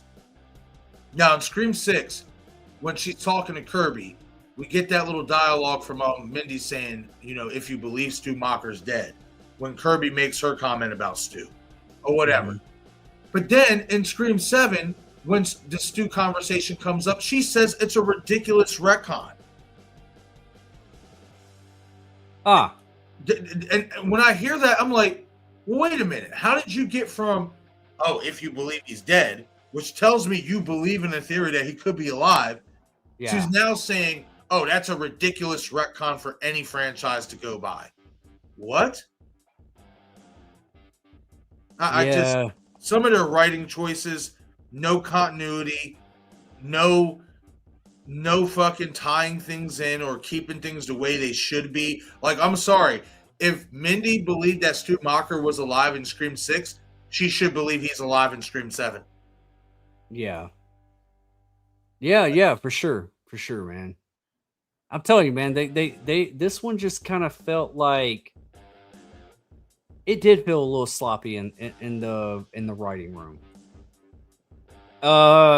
April says, I think she would be if Sydney trains her better now. She tried to shield her. She should have been training her instead. She's talking about Tatum. Yeah. I agree. Yeah, absolutely. I think the movie, if Scream 8 happens, I think that should be like the opening of her like training Tatum how to use the gun. Like, well, I will say this. I actually enjoyed the building process, the slow burn of Tatum slowly becoming a final girl, or at least final, like Sydney taking the reins off or taking the cuffs off a little bit. Because had they would have already had Tatum prepared, it just would have been a carbon copy of Karen from Halloween 2018. Yeah. And Sydney's other two kids, the younger ones, they're both girls, right? Yep. So they just kind of made a legacy of like, oh, this generation will be Tatum. This generation will be the younger daughter. This generation, like, I feel like that's basically like Halloween 2018 with Allison and Karen. Yeah. And they're just going to make it. It's like, damn, can we get no final guys up in this, man? Nope, like, they don't like us. Come on, man. Josh Hartnett was great in H2O. And look at Derry, who Justin Long in Jeepers Creepers. What's his name? Come on. Ben to me was the next one up, and they shit the bed. Ben should have been the good guy like Derek, who comes and helps Sydney save Tatum at the end to prove that he's not like a Billy Loomis.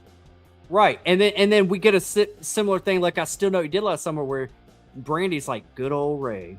Yes. I Still Know You Did Last Summer. And it'd be like Sydney being like, you know, like putting her hand on him, being like, good old Ben. Yeah, right? Exactly. Some shit. Yeah, I full-heartedly agree with that. I would have loved that. Bro, one of the most refreshing things about this movie, and this, I will say I do like this aspect of the movie, J-Rod, because I seen your comment. I don't like Scream 7 too much, but I like this aspect of it. Not once, even when they try to make him look like a red herring, not once did I feel like Ben, the boyfriend, was going to be the killer.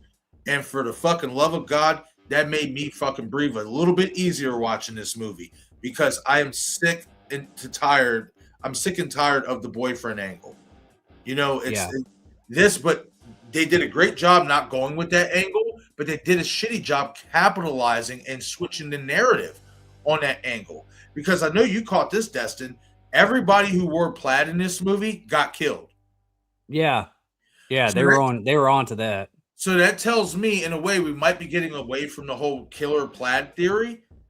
Well, I would have loved if you would have went in the angle of revealing that the boyfriend's the good guy and he's actually a hero. Right. Yeah. I actually like Ben a little bit. I thought he was. I did too. I like him better than Trevor. I liked him a lot. I thought he was a good character. That's why I wanted to see more of him. Like, it just pissed me off. Like, they just didn't do shit with that character, and they had it. They had it in the palm of their hands, and they let it go. And also, even talking about him, I didn't like how he got killed. He gets knocked out, and then he's on the run. Then he runs up on her on the street, and then Ghostface comes up and just starts stabbing him.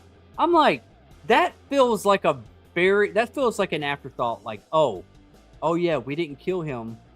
Let's just have him run in real quick. I felt like that wasn't even part of the script. He just runs in real quick, and then kill him, and he falls over. She takes off running again.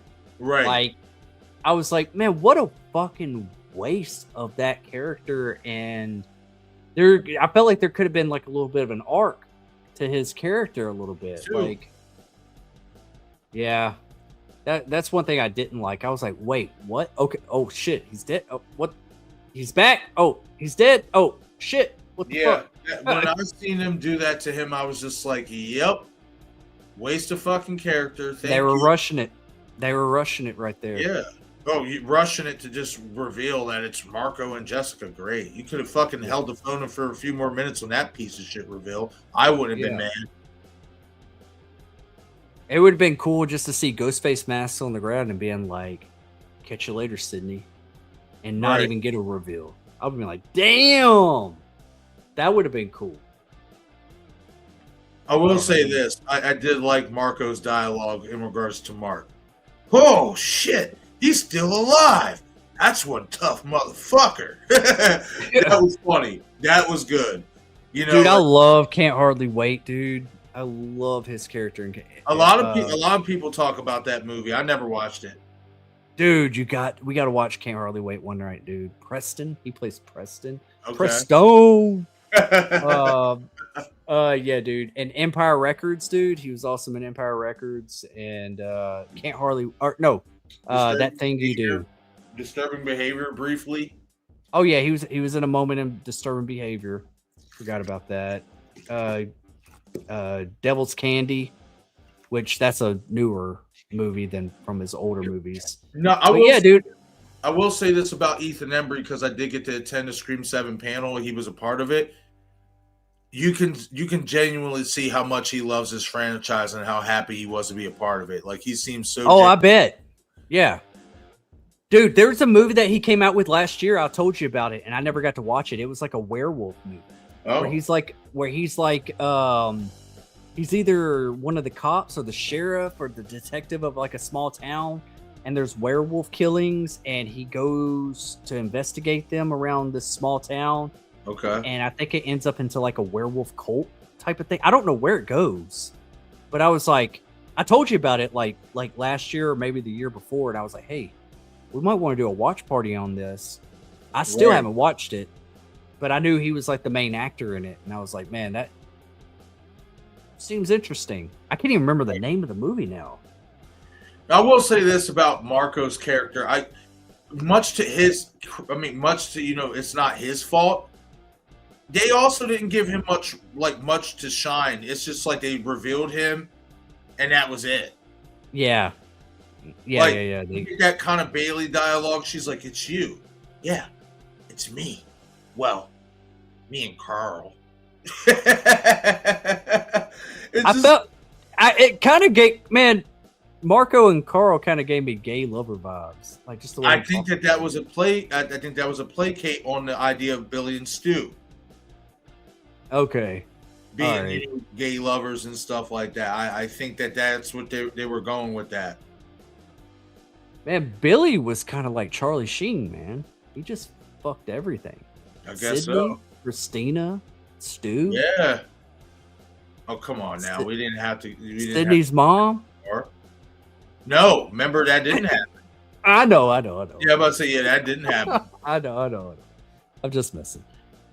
Joseph the Horror Guy's here. He's saying, hope you guys are doing good. I am excited to see Scream 7. You still haven't seen it. Oh, dude, we are full into spoilers if you have not seen this. Thank you for, please smash that like button. I appreciate it. J-Rod says, the box office for Scream 8 will unfortunately be affected by some of the Scream 7 audience expectations. I hope not. Hope not either. I heard this weekend there's a big drop-off in sales for Scream 7. I mean, it's already made enough money as it is, But, I'm pretty sure there is a big drop-off this weekend. I'm not trying to be ignorant, you know what I mean? But if it does, that's what the fuck they get. This is what you get for shitting on your audience. Listen, this is the truth of the matter. You can't keep fucking doing this to your audience and shitting on us in ways that we don't deserve it when we keep showing up and showing out and putting money in your fucking pockets to see these movies. At some point, you got to give us our just due.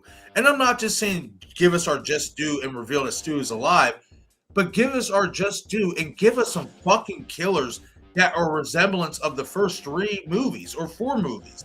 Like, right. Yeah. Stop giving us these bullshit ass fucking weird ass fucking killers who are either toxic fans or a vengeful family. We've seen that before. Like, right. And more importantly, stop giving us a fucking killer who talks about how they do fucking Pilates while trying to go on a killing spree. That is asinine to me. That type of dialogue. Like, I don't give a damn, chick, about I started planning and doing Pilates. Yes, you're good looking, but I don't give a damn about you doing no Pilates when you're going to try to kill somebody. That's stupid. Like, I honestly don't think that's Scott Busick's writing right there. I think that's Kevin Williamson's writing. I don't give a damn whose writing it is. Whoever writing it is, they need to be smacked for a moment. That's ridiculous. Like, I'm sorry. The thing about it is, I don't mean to rant, is what about that dialogue makes you intimidated by that killer or by these killers when they do shit like this? How does that make me scared of them? How does that make me feel like, damn, they actually have a shot to kill Sydney? Right. They don't really feel like a threat. They just feel like a joke. They feel like a stab movie. Yup, exactly. It felt like a stab movie. That's what I'm saying. When these killers are revealed, it's like, okay, we're Scream movie. You remember that, right? We're not Stab. Stab is the cheaper version, which we're moving Scream into Stab when it comes to the reveals in the last few. So I don't know, man. I still think that if the marketing's right, and if they got a really good angle, J-Rod, for Scream 8, and it's kind of like, ooh, and then maybe if they market they have a dialogue in there, like, you know, they're saying Stu's still alive. Boom, just say that. Don't market so much on it. Just throw us a freaking bone here, okay? And just being like, ooh, okay, we're going to show back up for the chance, but don't shit on us this time. You know, like honestly, you have nothing else to lose at this point except your audience. And what's crazy in Scream 1996, Randy, written by Kevin Williamson, even says, know your target audience. If you lose your target audience, that's it. You know, so out of anybody, he should know his target audience. Quit doing this shit. Right. Unless he's just selling out, man. And I hate to say that. He's just selling out to some bullshit and giving in to Paramount. I don't know, man. I don't know. I'm ready. I'm ready for them to just, like, I don't want to say a remake, but I'm ready for them to, like, okay, let's just say that the last few movies was stab movies, and let's just start fresh from Scream 4, you know, or something, and being like 5, 6, and 7 were just all stab movies, and none of that really fucking happened. Dewey's back. Let's start back to a sequel to Scream 1. Randy's back too. Like, I don't know. The only way this franchise is going to get fresh again is when they get away from the original characters and the original storyline. Yeah. That's the only way. You got to get rid of the original storyline. You got to get rid of characters that are a part of the original storyline. You got to start completely fresh in a new town with a new bunch of people with a brand new story. This is how you do it. Scream 8. My take on Scream 8. Opening kill. Martha Meeks, Chad and Mindy's mom. Woodsboro. Everyone shows back up for a funeral. This is what I wanted for Scream 7, by the way. Shows back up for a funeral before Sydney can leave town from the funeral, before she's on her way to get on the plane. She's in an Uber on her way.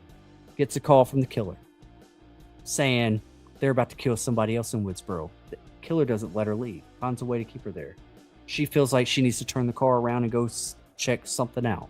Right. Maybe it's her dad. Maybe they keep her dad alive. It's like, oh, I'm right outside your dad's house. Whatever. But it keeps Sydney there. There's also this mystery about, is Stu Macher alive? They're trying to figure out if he's dead or not. Blah, blah, blah. Going to his gravesite. All this kind of stuff. Did they swap the body? Whatever. And then also, I would like to have, like, Chad and Mindy more as like the investigative group. You know, their mom's dead now, and they're also working with Gail, and they're maybe making a new Stab movie in the town of Woodsboro. They're making a new Stab movie in the town of Woodsboro, so it's a little meta on that. But that's what's controversy within the town, is that this is so distasteful. These are people that actually died, and you're filming this new remake of Stab in the town of Woodsboro where the actual kills took place. So there's a lot of controversy there. They're trying to get the studio to get shut down for making this movie. So you got a little bit of Scream 3 in Woodsboro. Stu Macher's house is pretty much not all the way rebuilt, but it's on its way. It's in process. It's halfway rebuilt, you know? So you kind of get like an under construction type of Stu Macher house. And that's where the showdown takes place with Sydney and Stu. Is back in the Stu Macher house that's being rebuilt, but it's not fully rebuilt. You know, it's kind of, you know, it's under construction. So I want something like that, man. I want to let me be in the writer's room to make some of these decisions on what we're doing here. I want to see familiar locations. I want to see Sydney's house. I want to see Casey Becker's house. I want to see this Woodsboro school again. I want to feel like I'm in Woodsboro again. But this is the climax. Now, wherever they want to go after this, let's close out Sydney's storyline, Gail's storyline. Gail gets killed in this movie too. All right? Let's close that motherfucker out. We want to remake it 3, 4, 5 years down the road, whatever. Take a different approach, whatever. But when they decide to say, okay, this is the closeout of what we're doing here, that's what I want. That's the movie I want. Yeah. What about you? I think what I just want at this point is for this franchise to get back to the basics of the first 3 movies, which is tie up all the fucking loose ends. Tie up all the loose ends, capitalize on all the Easter eggs that you presented in 5, 6, and 7 in regards to Stu. And let's get this. What I subsequently want is I want Stu Macher to be the Michael Myers to Sidney Prescott's Laurie Strode. Yeah.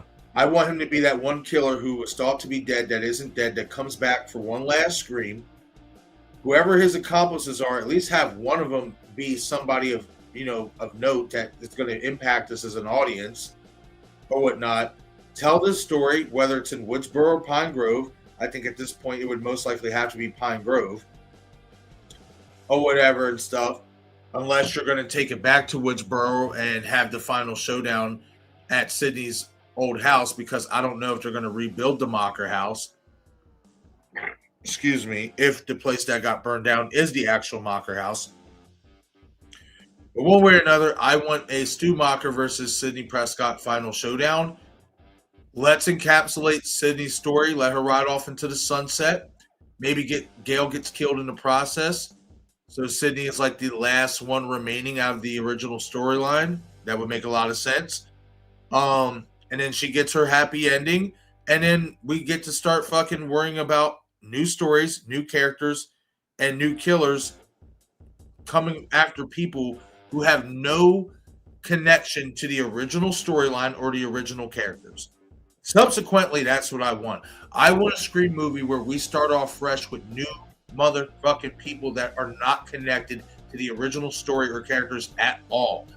Like, this is why I'm not against a Kirby Reed spinoff, because then you can get stuff like that. Yeah, man. I mean, even if they did do that, man, I'd be really cool with just Kirby Reed just taking the lead, man. Like, Me just too. Take the lead and let's do some more. Let's do some FBI type of shit, you know? Right. And if you want to go bigger with Scream and its lore and everything, FBI approach is the best way to do that. Right. And I think Kirby Reed is a good final girl. She's already leaded a couple of shows and shit, so I think she could do Scream.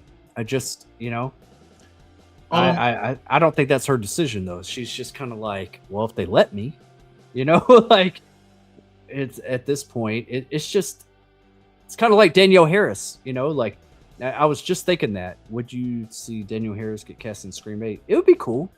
But it's like that. It's like I've always wanted Danielle Harris to be kind of like that final girl. Like, let's take her approach as an adult and be a direct sequel to Scream 4 or something, and let's go towards her and stay away from Jamie Lee Curtis's character, Laurie Strode's. right. But we don't always get what we want. I think that it would be the smart approach, but a lot of times, who's making a lot of these decisions? I hate to. I can't even talk. I hate to be the bearer of bad news. They're not fans like we are. They're not fans. They're all they look at is they're sitting around a table. Oh, this movie made good money. Okay. Oh, let's do the same thing again. That's all it is. Right. And okay, yeah. You and y'all team up. Make you write it, you direct it. Let's cast some new young characters to get killed off, and Sydney, you're the final girl again, and blah blah blah blah. And what's the new angle? What can we do? What can we do? Yeah, that's great, Charles. That's great. Let's do that one. Like, that's how they are around the character. Like, they don't give a fuck. They just care about numbers. It's just like any other corporate company. My company right now that I work for, that's all they care about. As long as my numbers are right, that's all they care. They don't give a fuck about what's right or wrong, or what people would like, or what that would be a good approach to take. I don't know, man. I'm going on a tangent here, but yeah, I kind of look like that. That's the Danielle Harris approach with Halloween. Is how I look at the Kirby Reed thing. I'm like, they should do that, and I know it's been tickled a little bit, but Right. with Nev Campbell getting an executive producer's credit on this movie and getting some creative control, I think we got at least one or two more Sidney Prescott movies before we'll even see a Kirby Reed spinoff, if that'll ever even happen. To be honest, it's bullshit. I love Sydney and all, but I'm just at this point, I'm just over it. After what we saw, now I still have to say though, dude, Scream 7 and Nev Campbell and Sydney and all that kind of stuff, I still don't think it's as bad as Halloween Ends, as that whole creative choice and direction they took. Oh, I disagree. Really? Yep. I full-heartedly disagree. At least what I can say about Halloween Ends, Swerve or whatever you want to call it, it was divisive, but at least they tried. What was it? What'd you call it? Divisive. Oh, okay, yeah. Yeah, it was divisive, but at the same time, they tried something new within the Halloween franchise. That was something new that we'd never seen before. Somebody copycat Michael Myers, somebody in so many ways, whatever you want to call it, transfer power or whatever it was, someone obtained the evil that was locked inside of Michael for so many years, and now they have that in them as well. That is a much fresher and better idea than we're giving us killers who are pissed off just because Sidney Prescott wasn't during the last killing spree. That's dumb. Like, I'm sorry. There's nothing creative about that. And much like Val said earlier, we kind of got the same thing. We got the female version of Richie, a toxic fan. There's nothing about these killers or this ending for me that makes it better than what they did in Halloween Ends. I don't agree with what they did in regards to making Michael like the side character and making him, in so many words, human, the most human we've ever seen him. But I'd like to think we all can come to an agreement, maybe not, that Corey Cunningham is a way better character than Jessica and Marco combined. Well, yeah, dude. Yeah, definitely. He got a lot more screen time. The Which movie is even true. opened up with him. Which is true, but even like, He was actually the final dude plus killer. If you yes, really think about it. but even like the reasoning as to why he became a killer is way better than the reasoning we got with Jessica. No, I get it, man. I just didn't like that he overcame Michael Myers in a sewer and tackled him down and took his mask. I didn't like that neither. That's the part where I stood up Yeah. in the theater and I said, "What the fuck?" I like spilled my popcorn. I looked around. I was like, Right. "Are That we part fucking for doing you- this?" That part for you is just like me hearing Jessica talk about her fucking stupid Pilates. But that's at the end of the movie. That's Yeah. not halfway I get through. that, but still, I'd rather see Corey Cunningham beat down on an old Michael Myers than this chick talk about her Pilates. Honestly, Halloween Ends, I feel it. I have fun with it. I did try to watch it around Halloween this past time because I was kind of introducing my kid to some Halloween movies because I was like, we'll watch them together, you know, like we watched Halloween Kills and then, or we watched Halloween 2018, then Halloween Kills, and then Halloween Ends. It was really hard for us to get through Halloween Ends. I remember liking it a lot more that first time I watched it than I did. Maybe it's just because there's like there's a big gap in that movie, like the second act, the big that there's That's like, what are we on. Yeah, like, what are we watching here? It felt like we were watching like an 80s romance type of movie. Right. And there was no Michael Myers, and then what they were doing, Michael Myers was just kind of, I feel like that could have been like later on down the road, not in that trilogy. You know what I mean?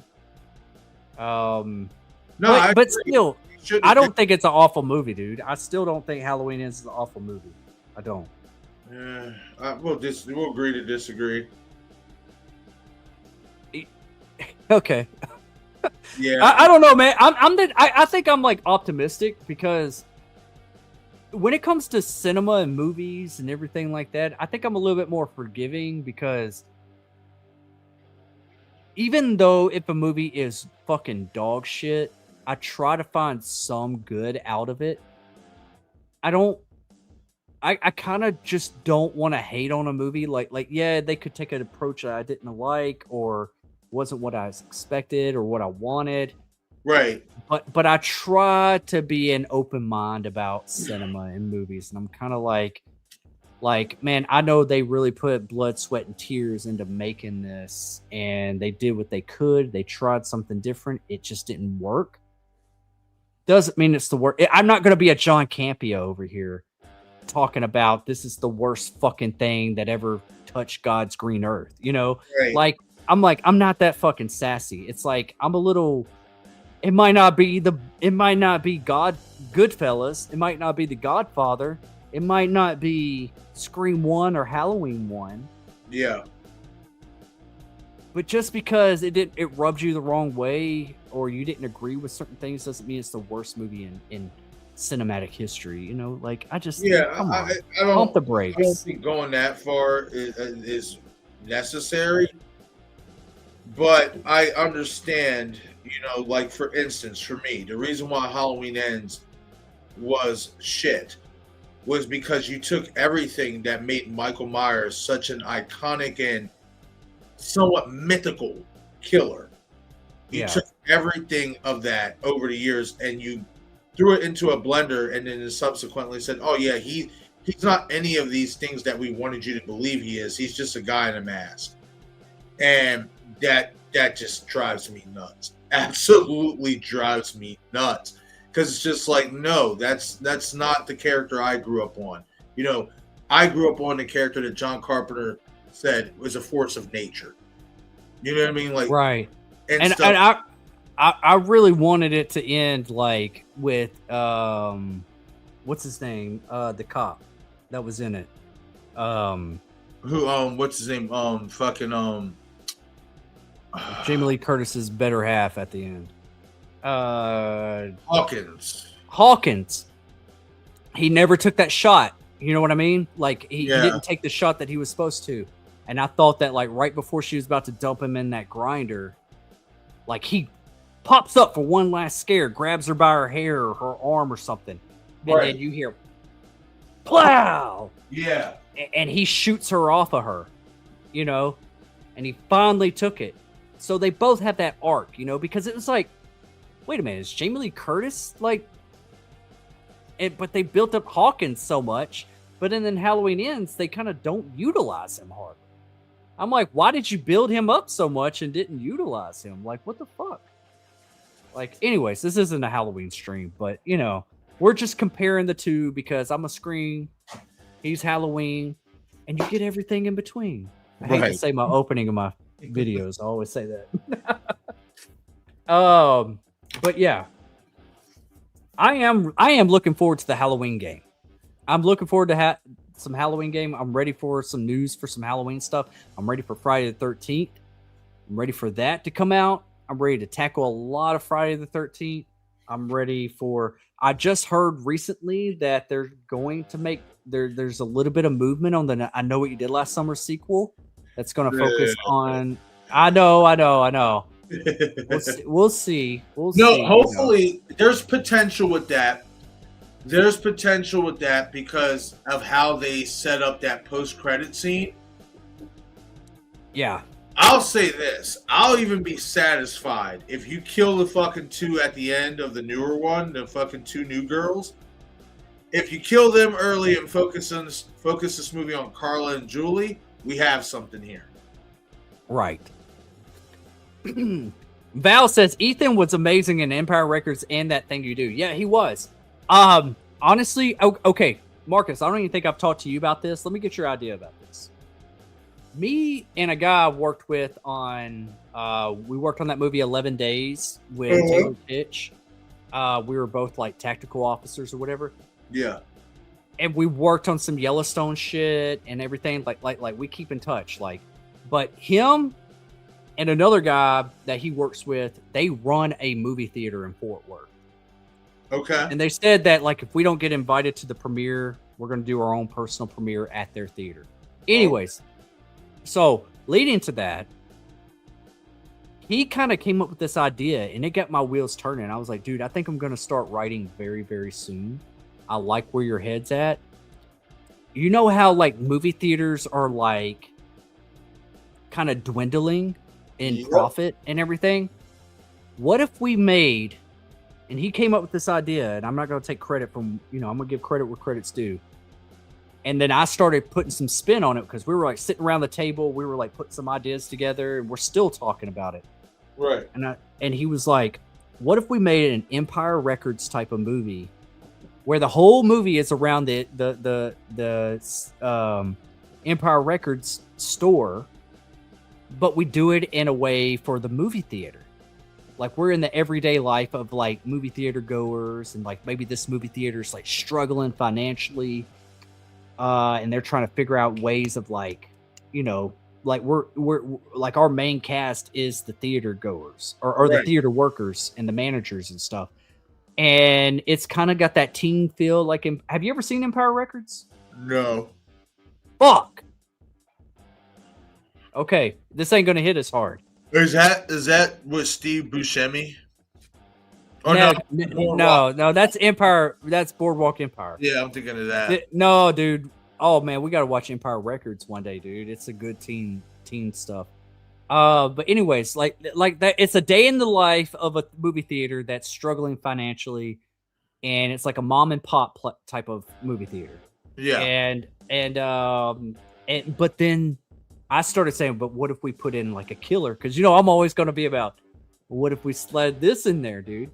What if a killer? What if we threw some Last Action Hero shit, kind of like Arnold Schwarzenegger, and where he comes out of the movie realm and he's in the real realm? But what if we brought a killer out of a theater, out of a movie that's being played at this movie theater? And like the second half turns into like a slasher whodunit type, or like a Friday the 13th mixed with that. So anyway, we're still cooking. We're still cooking. But man, dude, I wish you would have seen Empire Records. This would have hit a lot better. I hope some of the people in the chat hope you know where I'm cooking at. But that's where me and this guy was talking about. He's like, dude, like I run this theater. We can film here, you know, like, That and would I'm be like, sick. like one setting, day in the life of some movie theater workers. They're struggling financially.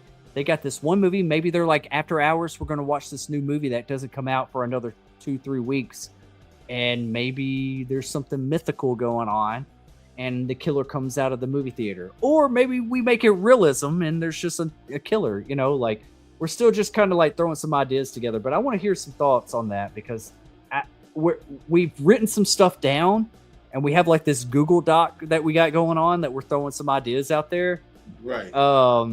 But I haven't really started writing the script yet. So, because I got something else I got to finish first. But, dude, you haven't seen... Dude, we got to watch Empire Records and Can't Hardly Wait. We got to watch those movies. I've never man. seen any of those movies. You've seen Dazed and Confused, right? It's been a long time. Fuck! Yeah, it's been a while since I watched that. I'll be honest, bro. This is gonna sound dry as fuck of me. I stopped watching like comedies and action and shit. I want to say maybe early 2010s. It just kind of just seemed like there was a shift where we weren't getting too much good action movies or consistent action movies and good comedies. My favorites when I was younger were action comedies blended together. Yeah. Like a Rush Hour, like a Low Down Dirty Shame, shit like that. Oh, I miss that. Oh yeah, that was my shit. What, Low Down Dirty Shame? Yeah, dude. That I haven't seen that in years, but I used to watch That's it all my the time. shit right there, bro. I love that fucking movie. Love that movie. What did the homeboy say? When he was fucking trying to get the gay dude to fucking give him information on a girl. And he made it look like they were sleeping together, and the white dude slapped the shit out of the brother man. And he was like, save your tears, honey. You never had a chance. Coffee's good with cream, but better when it's black. My white boy killed him though with the next one, bastard. He killed him. He told dude, he said, don't you ever call me again. And you, Mr. Coffee, if you'd like some steamed milk with your double espresso, I'm your man. Yo, that killed me. To this day, that is one of the funniest fucking punchlines I've ever heard in my life. Because it's so random.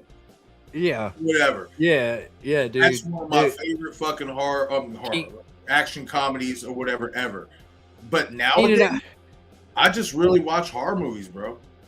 Well, these comedies that I'm talking about, they're kind of like drama comedies or whatever, like a day in the life type of movies. I like those kind of movies where they're all 90s or early 2000s. Like they're way before that time, dude. I'm telling you, dude, like we really need to watch these and you're going to see like I've always wanted to make a movie like Can't Hardly Wait, where it's just like the whole entire, like you think of Scream, right?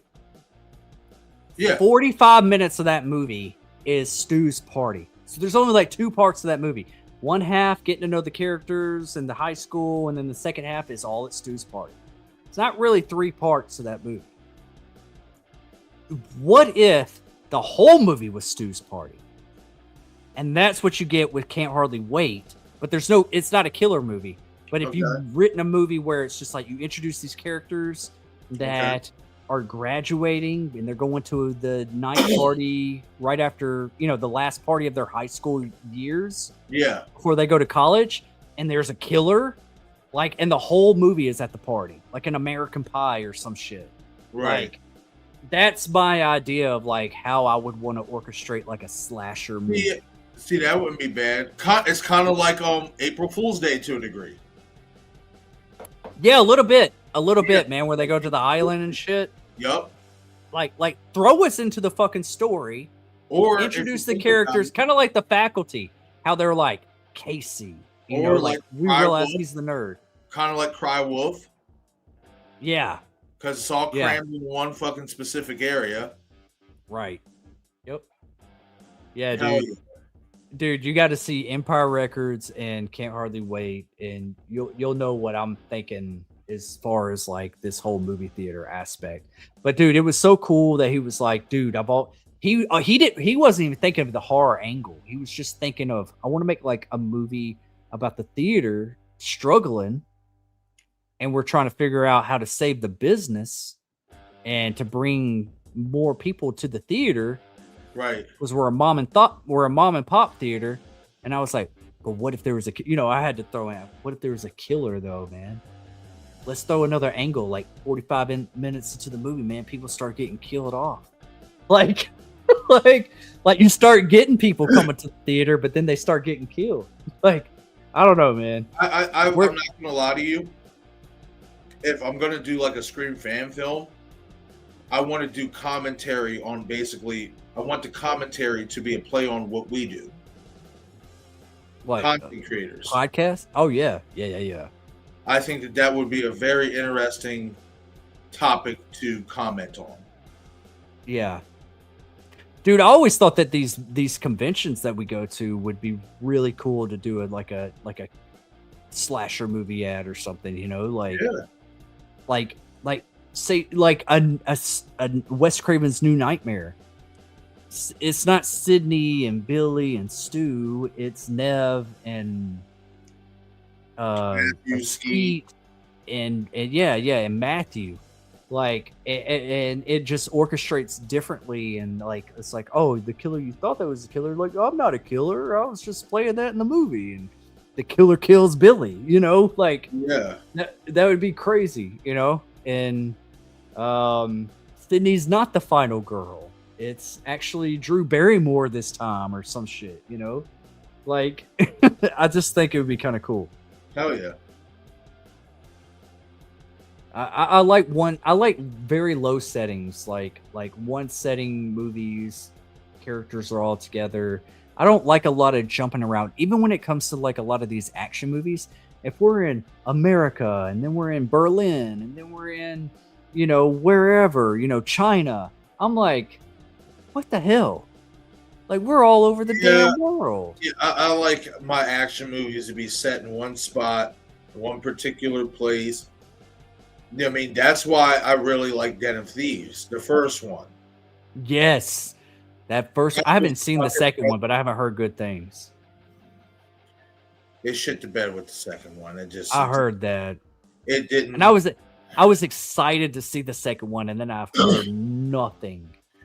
Yeah, it definitely suffered from not having Pablo Schreiber, Liev's brother, in it. He was so good. So fucking good in that first one, man. Like, and then 50 Cent even.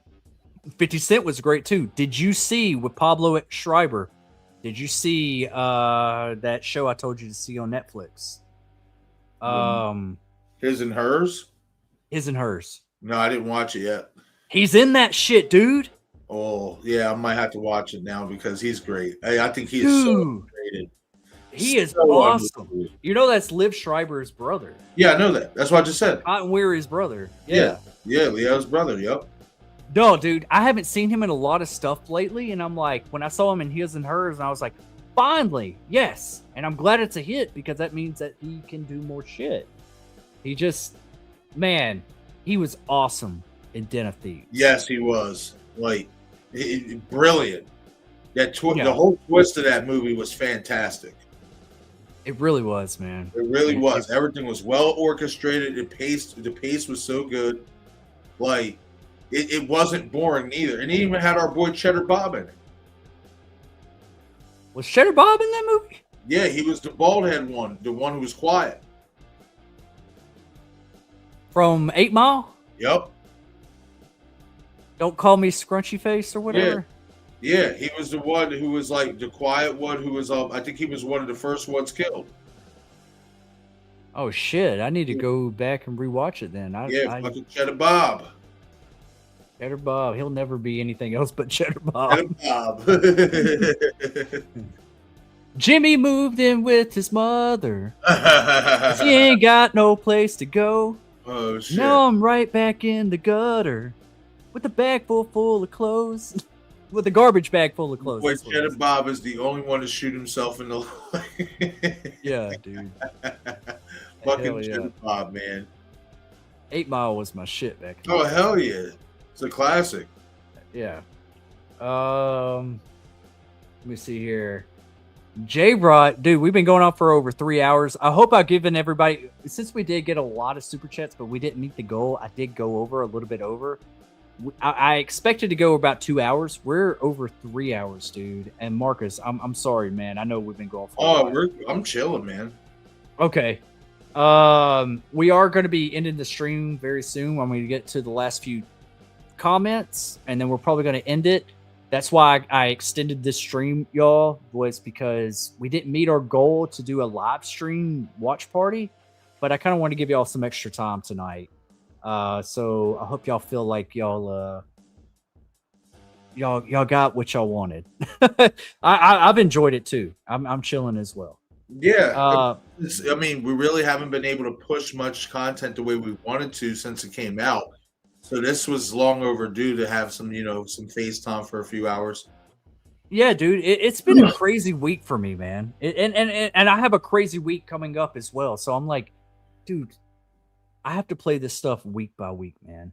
Like this Wednesday, I'm already booked to be on Yellowstone at a bar scene. And then Thursday, I might be, I don't know yet, in a Whataburger commercial. Nice. Don't know yet. Thursday, no, wait. Yeah, no, Friday, I have to be on Lioness Season 3. I'm going to be cybersecurity. So right. I have to do a fitting Monday, a fitting Tuesday, by also working my day job.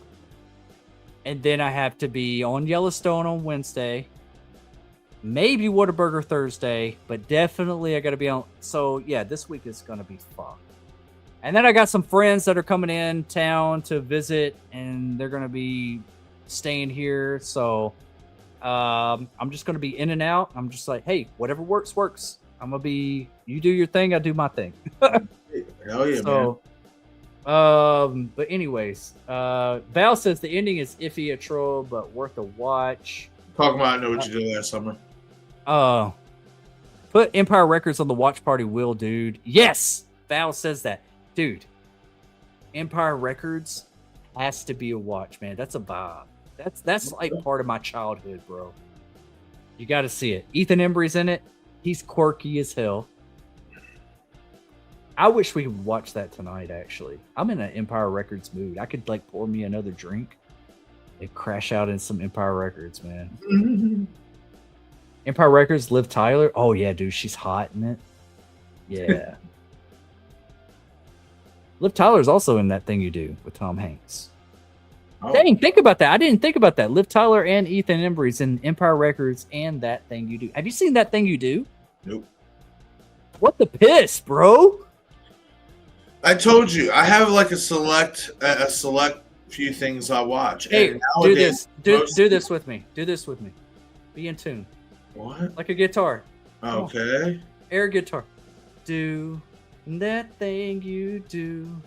Oh yeah, I'm lost. He's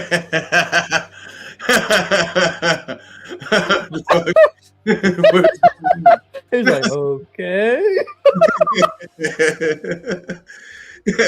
Oh, that was funny. It's funny. He was like, you went with it for a second. I was gonna see how long. Yeah, I tried. Like, look, I ain't want to go off too fucking off the rails. It's good, man. That's a good. Damn, we're gonna have to watch 3 movies now. Daniel Garcia, what's up? Daniel Garcia says good action comedies, Running Scared with Billy Crystal. I thought that was a different movie. I thought that was with Paul Walker. Paul Walker, yeah. Billy Crystal is not in Running Scared. I think he meant to put Billy Crystal and Dreyfus with Stakeout. Oh. You know, I don't think I've ever seen the original Stakeout. I know what it is, but I've never seen it. I wanted to watch Midnight Run as well. That was another one that I heard good things about. Never seen it. Central Intelligence with The Rock and Kevin Hart. Yeah, that was good. Yep, I've seen that was pretty decent. I do want to see that new one called The Wrecking Crew with it's on Amazon right now. They said it's hilarious. It's got Jason Momoa and what's the fighter guy's name? Not The Rock, but the other guy that's big in movies right now. That's a UFC Conor fighter. McGregor? No, keep going. He was also in like a M. Night Shyamalan movie. He was. Fuck, you know him. You know him. I can't think of his name right now. Batista. Yeah. Batista. Is it Dave Batista? Is it Dave Batista? I don't think it's Batista. You don't think so? Who is it that's in The Wrecking Crew on Amazon? Hold on, I gotta Google this shit. But it's like a comedy action type of movie. Is it Batista? It might be. It is Dave Batista. That is. You're right. You're right. Yeah, it's them two. And they say it's really good. And I've been meaning to watch it, but I haven't. I wouldn't be surprised. Batista's come a long way. He's actually pretty good at acting. Yeah, even though he lost like a lot of weight. Yeah, I can't blame him though. I mean, when you've been that fucking big your whole life, eventually, especially as you get older, that starts to take a toll physically on you, especially like your back and shit, all that extra weight. You gotta think too, he's fucking tall as fuck. He's like 6'6". Is he 6'6"? He's like 6'5", 6'6". And he was walking around easily for a while in his prime wrestling days at like 320, 325, and just jacked up muscle and shit. So, well, another thing, the years of taking bumps in the ring and stuff like that, just having all that weight, it can take a toll. Another thing, I've heard this so many times. Like, I've had like friends that like people I've even worked with that actually like took steroids, you know, like I know it makes your muscles big and but it also makes your organs big, and your heart big, and it can make it irregular to where you can have malfunctions later on. Steroids break you down. Yeah, that people don't take an effect of that, and then the next thing you know, you're dying of a heart attack, and they're like, "Oh, it's natural causes." Right. It's like another big thing too with steroid use and stuff like that, especially let's say if you're like in combat sports, leg cramps. Really? Leg crampings and stuff like that. That's like one of the number one signs of fucking basically steroid use, because also it breaks down your stamina. And one of the big things you need, especially in a fight, is your stamina, and you need your legs to be able to absorb shots, to be able to move around and stuff like that. And when you're on that shit that has all that other shit that comes along with it, it'll slowly break your shit down. Yeah, dude. Absolutely.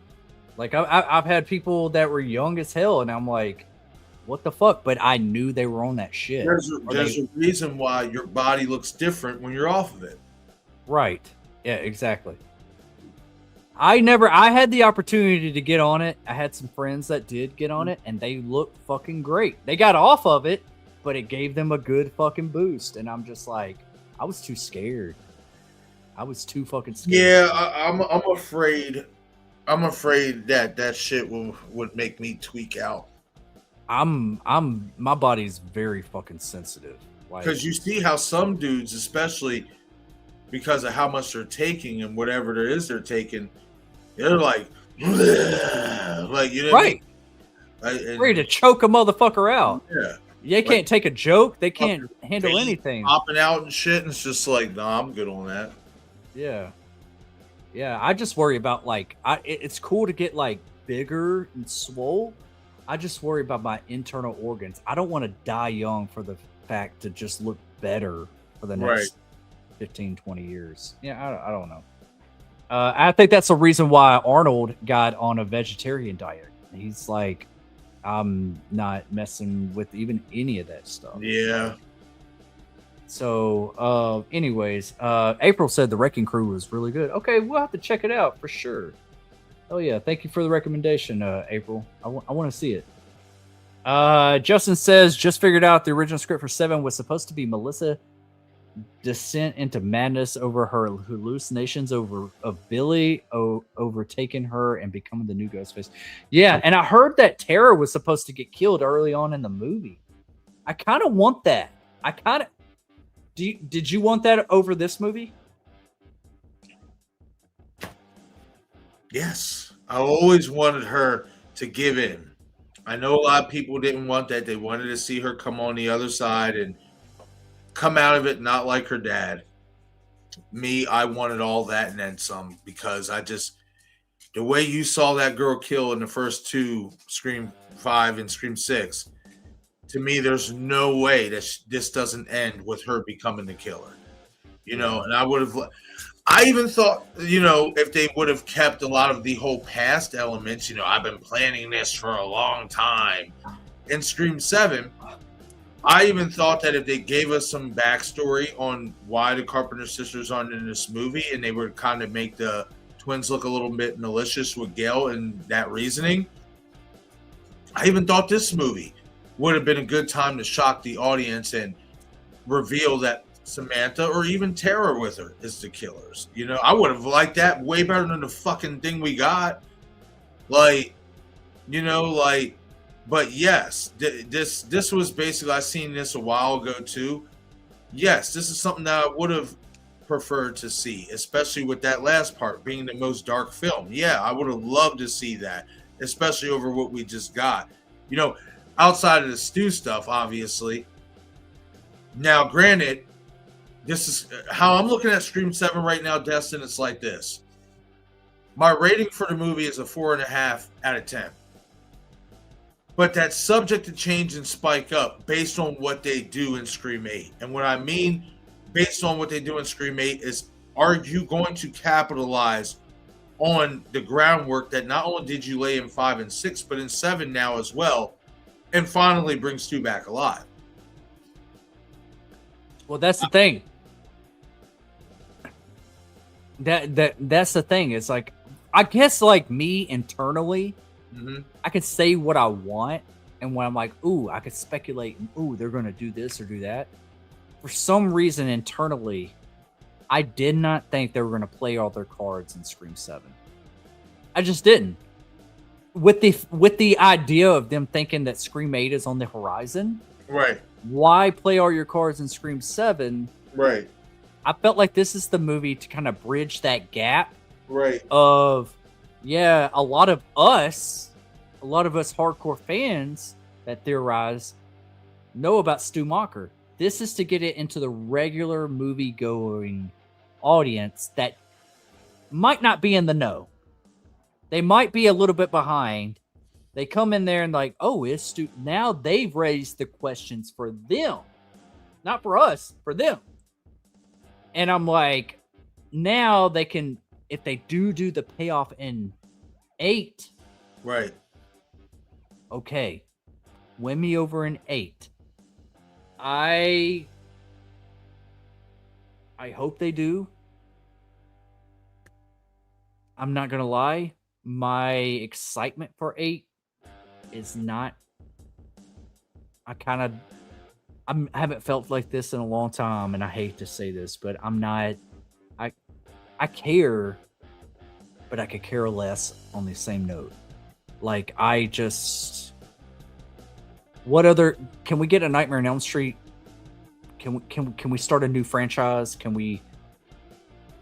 I need something else to chew on for a little bit while y'all get your ducks in the row, because if you're just going to give me another Jessica and Marco or another Bailey and Ethan, I'll show up and watch it, but I'm not excited.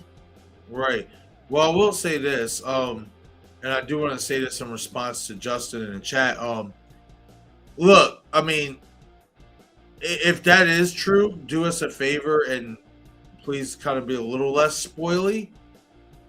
But I guess it really doesn't count in this moment because we really don't know what's going to happen. Things can change over the course of time. But listen, if people have insider information, that's cool. I'm not one who really likes to believe in that type of stuff and people, sources and stuff like that, because there was a lot of sources for this movie saying, yep, there's going to be flashbacks. Yep, there's going to be this. Yep, there's going to be this. And I kept hearing the same old, it's a reliable source. It's a reliable source. It's a reliable source. And a lot of the shit that was said that was going to happen didn't happen. Exactly. So with that, I mean, no, you're good, Justin. I seen you said my bad and stuff. You're fine. You know what I mean? My whole thing is we still don't even know if that is 100% true in regards to what your source says, because again, feelings could change. We have what, from what, at least what is being speculated, they're going to start filming in the fall, so we have a few months or whatnot. So anything can change in regards to what you were talking about if that is going to end up being true.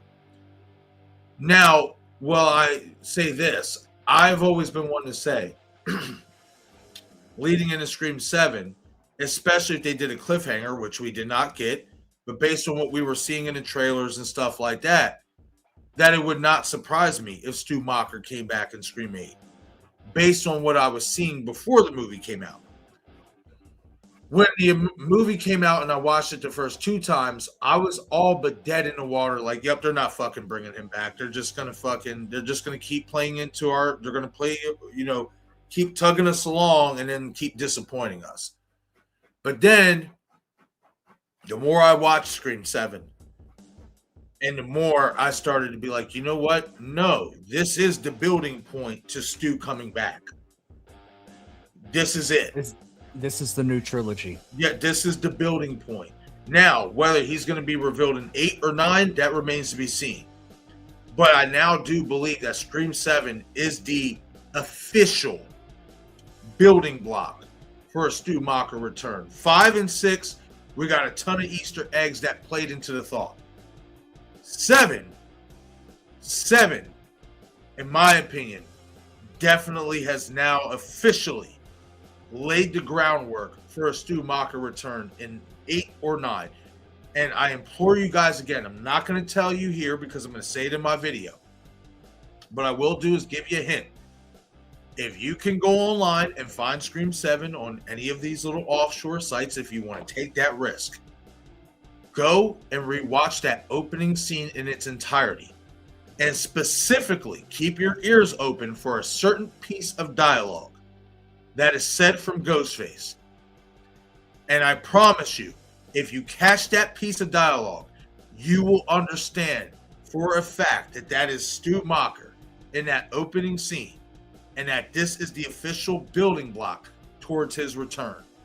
I implore you, if you can find the movie online, rewatch that opening scene. Keep your ears open for every piece of dialogue, because when you catch it, you're going to be like, hold the fuck up. There's only one person who would know that, and that's all I'm going to say. Yeah, dude. Oh yeah. So you're thinking that Scream 8 or 9 could bump up Scream 7 if it plays its cards right? Yes, absolutely. Okay. Absolutely. Yeah. Kind of like what we were hoping with the Strangers trilogy. That didn't happen, Yeah. But that's it should have went to streaming. That's what I'm willing to do for Scream 7 is I'm willing to give it the Strangers treatment that, okay, maybe this is a building block. Even though I didn't particularly like this opening to the building block, maybe this is the building block to something greater, especially in regards to Stu's character. And if that happens, that will definitely up this movie up for me. Yeah. And Justin, I want to touch on this. She was fired, though they begged Nev Campbell to come back before shit got bad, even though this is a not accurate. A lot of people say that Melissa Barrera was fired. I always correct this. Melissa Barrera and Tara, I guess you would say, what's her name? Jenna Ortega. They were only a 2-picture deal. They were a 2-picture deal with the hope for a 3-picture deal. They never signed for a 3-picture deal. They did a 2-picture deal. She did say some stuff, which she did not get fired. Nobody called her in the office and fired her. They just did not invite her back. Her contract was done.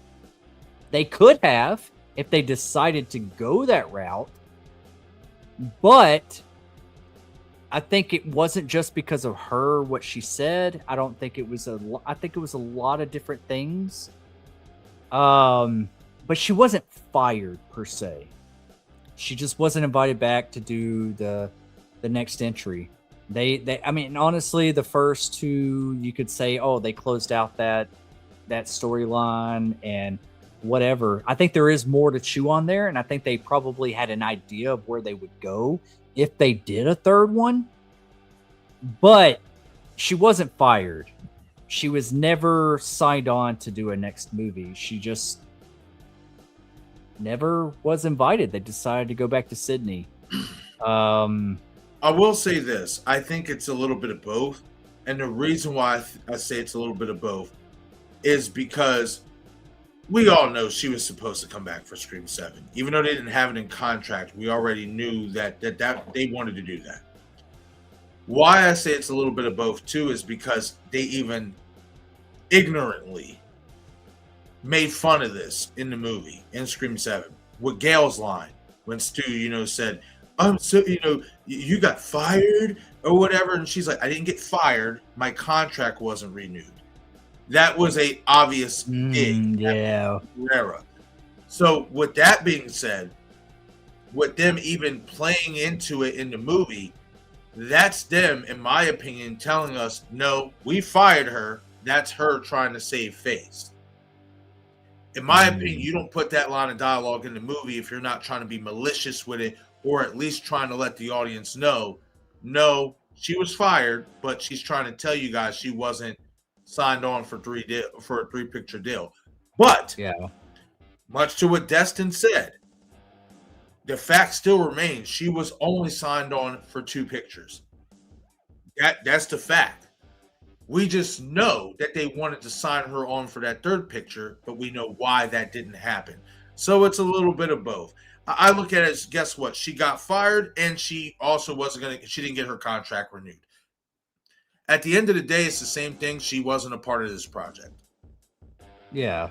It's unfortunate, but that's just where I think the only way we're going to get the Carpenter sisters back is if it's not under Paramount.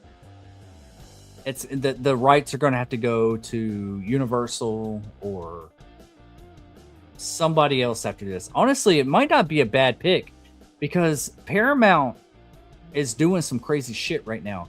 They have, which is the reason why we got Isabel May, which is the reason why we got Michelle Randolph in the opening scene. They're both from Landman and Yellowstone. They're both Taylor Sheridan products. I really think that with Taylor Sheridan, he just signed $1 billion deal to go to Universal. So, like, his future projects, and he just started doing a deal to do the Call of Duty movie with Taylor Kitsch. You know who's worked with Taylor Kitsch and done tactical officer shit? This motherfucker right here. If I get called in to do a Call of Duty movie, fuck, I could die tomorrow. I've been Call of Duty fan since I was a young buck. Anyways, my point being is, like, with Taylor Kitsch leaving Paramount, going to Universal, I see more projects going that route. And then you got this whole thing with Warner Brothers trying to go to Netflix or Paramount. It's still up in the air. They keep throwing a new deal. Who's gonna actually get Warner Brothers? It's all a game, y'all. And honestly, we're thinking more deeply into these contract deals with Melissa Barrera, with Neve Campbell.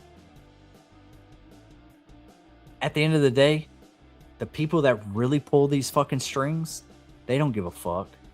No. They don't give a fuck about Melissa. They don't give a fuck about Neve. They don't give a fuck about us. They'll put a fucking no name in there and call it a Scream movie if it comes down to it. You know what I mean? I just think that with the whole situation with Melissa, the best deal on the fucking table was to go back to Neve Campbell. And Neve Campbell had a $8 million. I think that's what she was asking for. She wanted to get, because for Scream 5, and for Scream 6, she laughed at the number that they were going to give her. She was like, "Are you serious? I've carried this movie, and you're not giving me that." That's why when that shit happened with Melissa, they didn't have a better deal on the table. It was either go with Nev Campbell or go with a no name. Yeah. I mean, this is another thing too that they put into the movie purposely. When Sydney says, "Gail, you're right. I should have been in New York to help you." That was basically the studio, in so many ways, in my opinion, making Nev acknowledge that she should have took the deal in Scream 6. That's my opinion on that. I found that very interesting when she said that line. I'm like, so basically what you're saying in so many words is you should have took the deal that they offered you to be in the last movie. This whole entire movie was premised around that. Was premised around the fact that Sydney wasn't in Scream 6. So now that I'm talking about it now and I've rewatched the movie a few times, I think it's blatantly obvious when Sydney says, I should have been, there in New York to help you, Gail, and all that stuff. I think it's blatantly obvious that she was told to say that. That's what I think. I agree. I agree, dude. I definitely agree, but I also don't think the money was on the table. I think that Sydney was probably offered like less than $1 million to like really. I heard it was give like a have $2 million. Yeah, and depending on how much screen time it was, I would like to see like what her actual role was. I would say it would probably be around Gail Weathers' screen time. I honestly think that they replaced when Sydney didn't come back for 6. I think they replaced it with Kirby. That's who. I don't think that it was the same role. I don't think that I don't think Sydney was gonna play FBI, but I think that's when they made that decision. Like, we're gonna bring Kirby back, right? Just to kind of give like a little bit of nuance. Hey, a little bit. I read the original script for Scream 6, and I read what was supposed to be Nev's part. Gail was right what she said in the movie. It was brutal. You were right to sit this one out. Really? I have not even seen that, dude. Fucking terrible. See, a lot of times when I see those kind of things, I almost don't even want to know. I just kind of want to like live in La La Land. Like I don't some things I just don't want to know. But if you want to enlighten us, I'll put it to you this way. Now you take it for what you will as to what Scream 7 could have looked like outside of the Samantha turning stuff. Apparently, we would have gotten introduced to Mark and Tatum and the Sydney's family then. But Sydney would purposely leave, obviously, to go help in New York. With even Mark questioning, like, you say you're trying to run from this, but then yet look at you running towards it. So there's like even some friction there a little bit, because obviously you're leaving your family. Yeah. By the end of the movie, when Samantha asks her, why would you, risk yourself? You have a family, this and this and that. Why would you risk yourself to help us? Sydney's response to that would be, you guys are my family now.